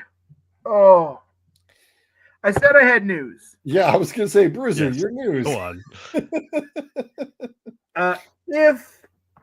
If everything that I have read holds true, I will find out in a couple of days when the registrations go live.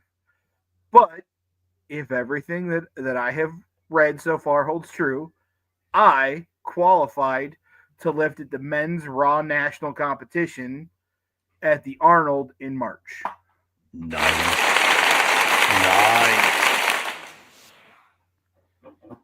Bravo. I was working my ass off to go to states because I thought that was going to be my way into the Arnold.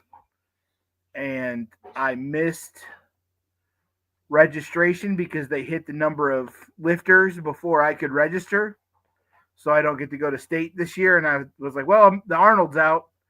And then I was looking at the Arnold stuff, and it said 400 kilograms was the qualifying total for the men's Raw Challenge at the Arnold. And I hit 467 kilograms back in June when I won my class down in Dayton. So I qualified for the Arnold. He's back and better than ever. We get to pick. So I was reading up about the Arnold. You get to pick your walkout music.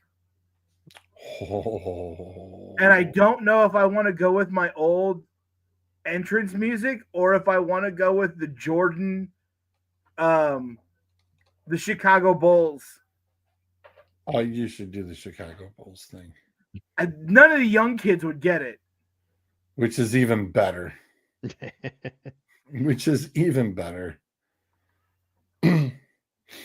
Tell them, go Google it.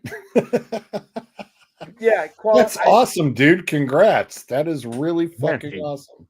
I've taken like 2 weeks off from the gym. I started getting flabby again. My arms started to shrink.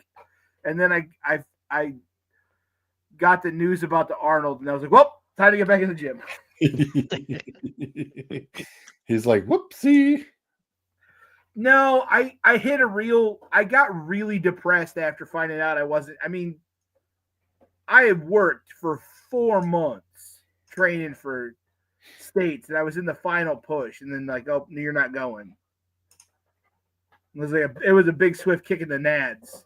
But now I'm motivated again because I get to go lift at the Arnold. I was gonna say we've already seen somebody get hit in the nads already tonight. We played the 49er clip that is referenced behind Zolt there. Did you see he got punched in the junk? Did you guys see the clip from the Texas game? The kid getting folded in half backwards. Ooh. Guess I should have investigated one more for the Real Talk segment. He went up to like hurdle the defender. Defender upended him. He was in the air, head down. Guy comes in from the right-hand side of the screen and puts the center of his helmet in the small of that kid's back and folded him in half. It was Texas or Texas A&M? I don't know. If you have the clip, I'll be able to. I thought it was Texas.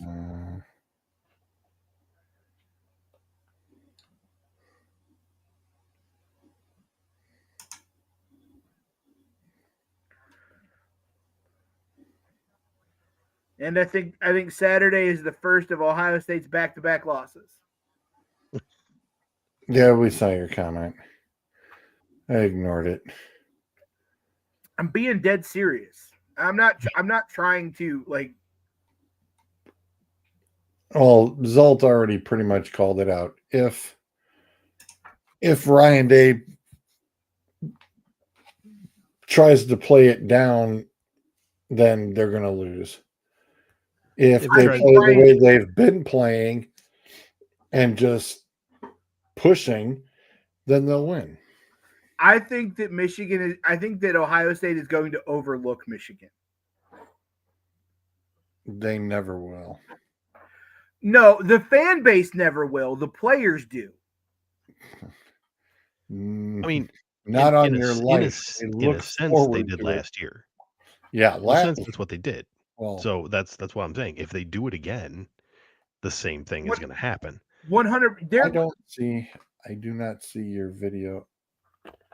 I didn't put it in the chat, but I don't see nothing from. Are you sure it was Texas? Might have been Texas Tech. I'm looking at Texas Tech too, and I don't see anything. I got nothing. It wasn't. It might have been A&M.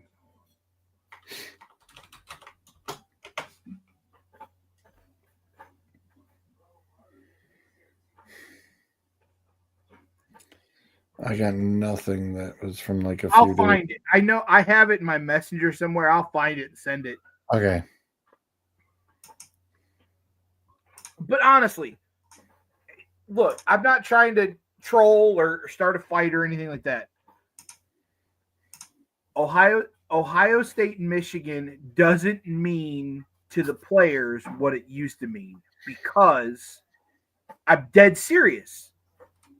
When you have the transfer portal and the NIL and stuff like that, it doesn't mean exactly what it used to mean. It still means that to the fan base, but you're talking about kids who are more worried about their conference championship and a playoff appearance than they are a pair of gold pants.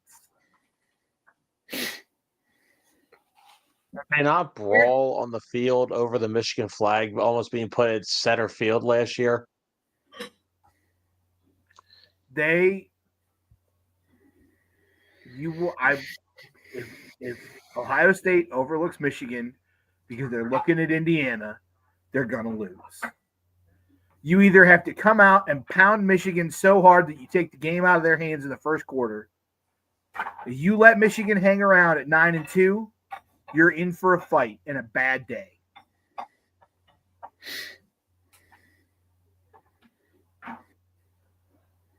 Just like Texas Tech this weekend. I think Texas is going to beat Texas Tech. And I think that Tennessee is going to beat Vandy.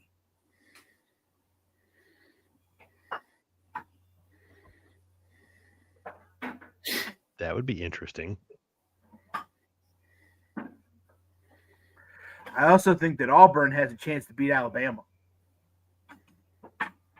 Because I'm always for Alabama losing. But Auburn's got nothing to play for. Absolutely nothing to play for. All they have is pride in beating Alabama. And if you can keep Alabama from getting to the playoffs, all is well in the world. Exactly.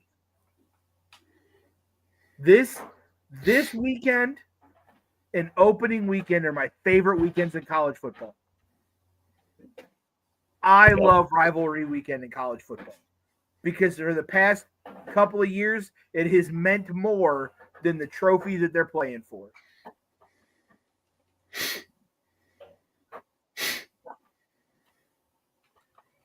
I will Egg ask Bowl this starts question. it off Thursday night.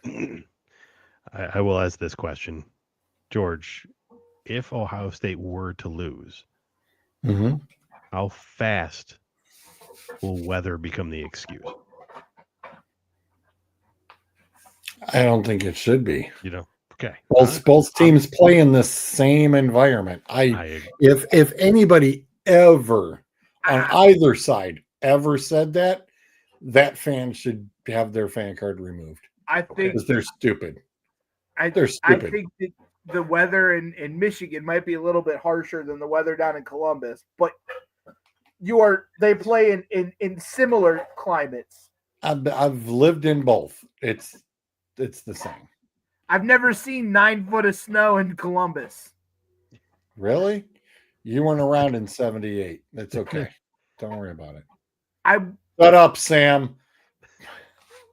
I didn't even say anything. You didn't have to. I don't gotta say anything. You just looked the wrong way. I already heard because I was The University of Ohio State was founded in 1878. So I mean, I'm sure there's plenty of snow back then. Whatever.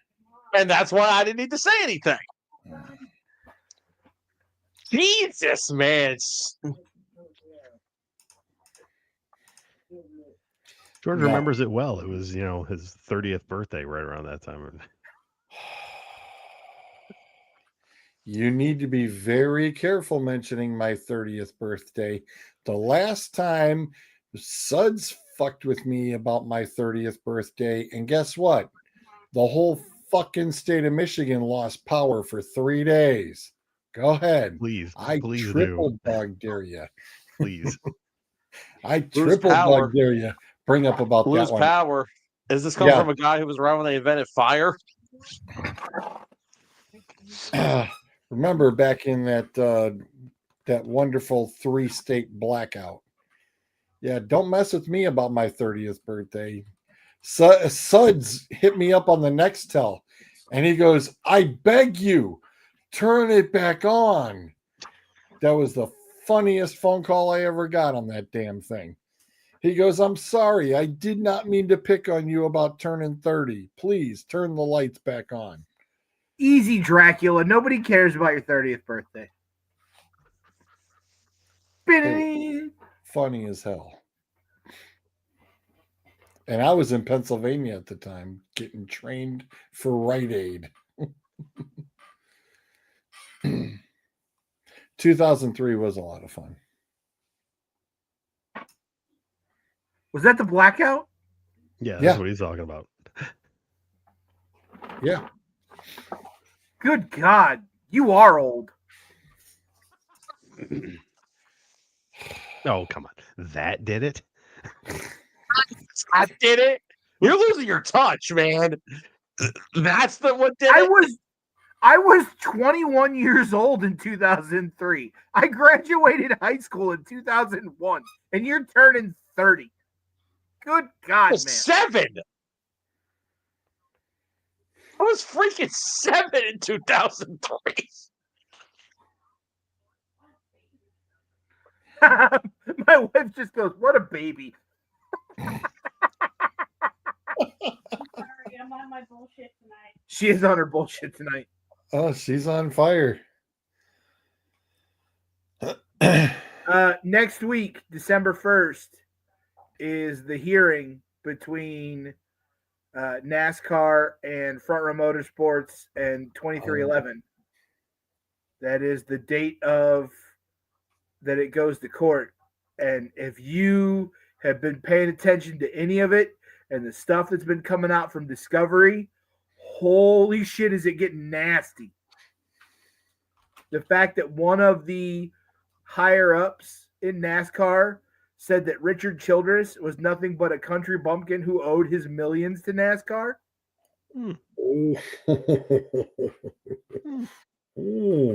In a text message to another higher up.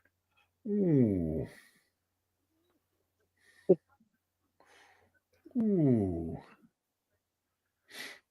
And country bumpkin is right. I believe the correct phrase was loudmouth redneck. Damn. Yeah. It is not going to end well for either side.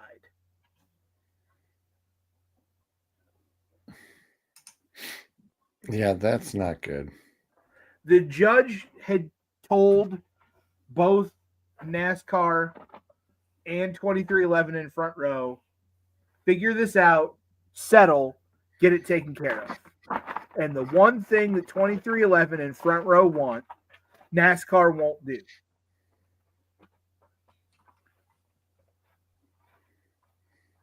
They want the charters to be permanent. NASCAR currently owns the charters. They're essentially leasing them to the teams.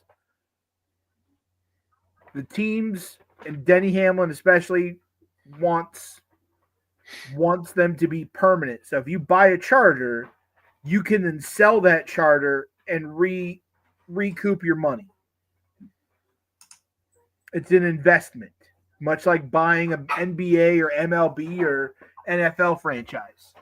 And NASCAR has repeatedly said they would never make the charters permanent. That's the major sticking point. So this hill that NASCAR wants to die on is going to cost them. It's going to cost them their organization entirely, because already Front Row and 2311 have proven the monopoly that NASCAR has. They own the majority of the tracks. They own the series. They own the sanctioning body. It's going to be that NASCAR is going to end up having to sell off things, probably tracks, or they're only going to be able to be the sanctioning body, and then charters will become permanent.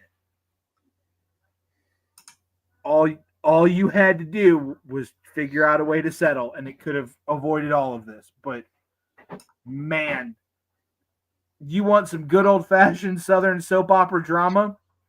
December 1st. That's next Monday. Yep.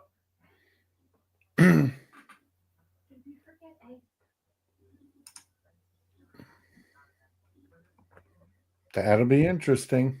It will. All right, boys. All right, listen. You fine gents and everybody else have a great Happy Thanksgiving. Happy Thanksgiving to all of yous. Thanksgiving. You know, and be careful tomorrow night, and even Thursday, wherever you may or may not be headed. Be careful out there. There's still a bunch of stupid people. I got the call up from the bullpen. I'm doing all the cooking this year for Thanksgiving. Ooh. Oh. Mom doesn't want to do it.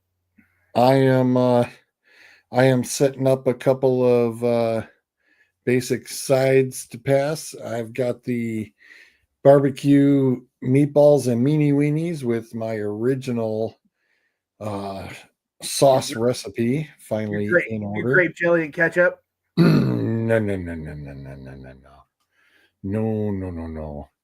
It's a mix of a little bit of A1 Worcestershire, Sweet Baby Ray's, and just a tad of jelly, but not Don't too start much. this crap already. Now, it's too late for this. And it all gets mixed in and sits in the crock pot for a little while. And then also the pasta salad gets an invite as well. We're doing 2 pork tenderloins with a apple cranberry glaze and smoking them, and then smoked bacon mac and cheese. Sam's like, remember about how quick he was coming back to Ohio? Next time you listen, Sam may be here quicker than we thought. If you get here this summer, here's what we're going to do. We're going to have a cookout here at the house. Oh, Huh? Not the red, white, and blue trunks. Oh yeah, those are coming out for sure. But we're gonna have a barbecue. We're gonna smoke some meats, and we're gonna introduce Sam into the Redneck Yacht Club, and then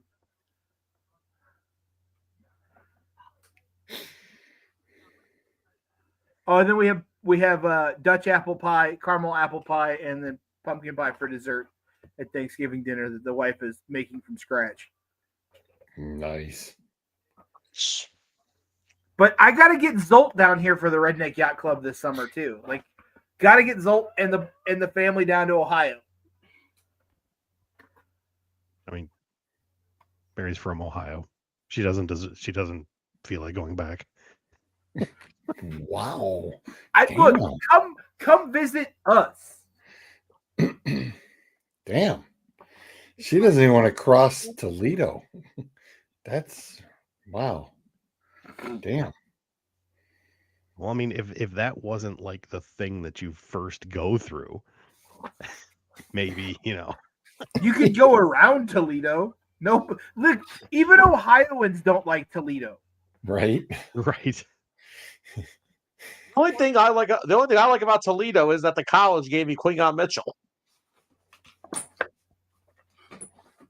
Well, I take that back. The Toledo Mud Hens are one of the best teams in minor league baseball. Right. Fair enough.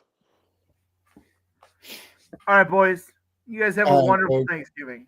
Have a great Thanksgiving. You too. Say good night. That takes care of the 4 minutes. Say goodnight, Grayson. Good night. Good night.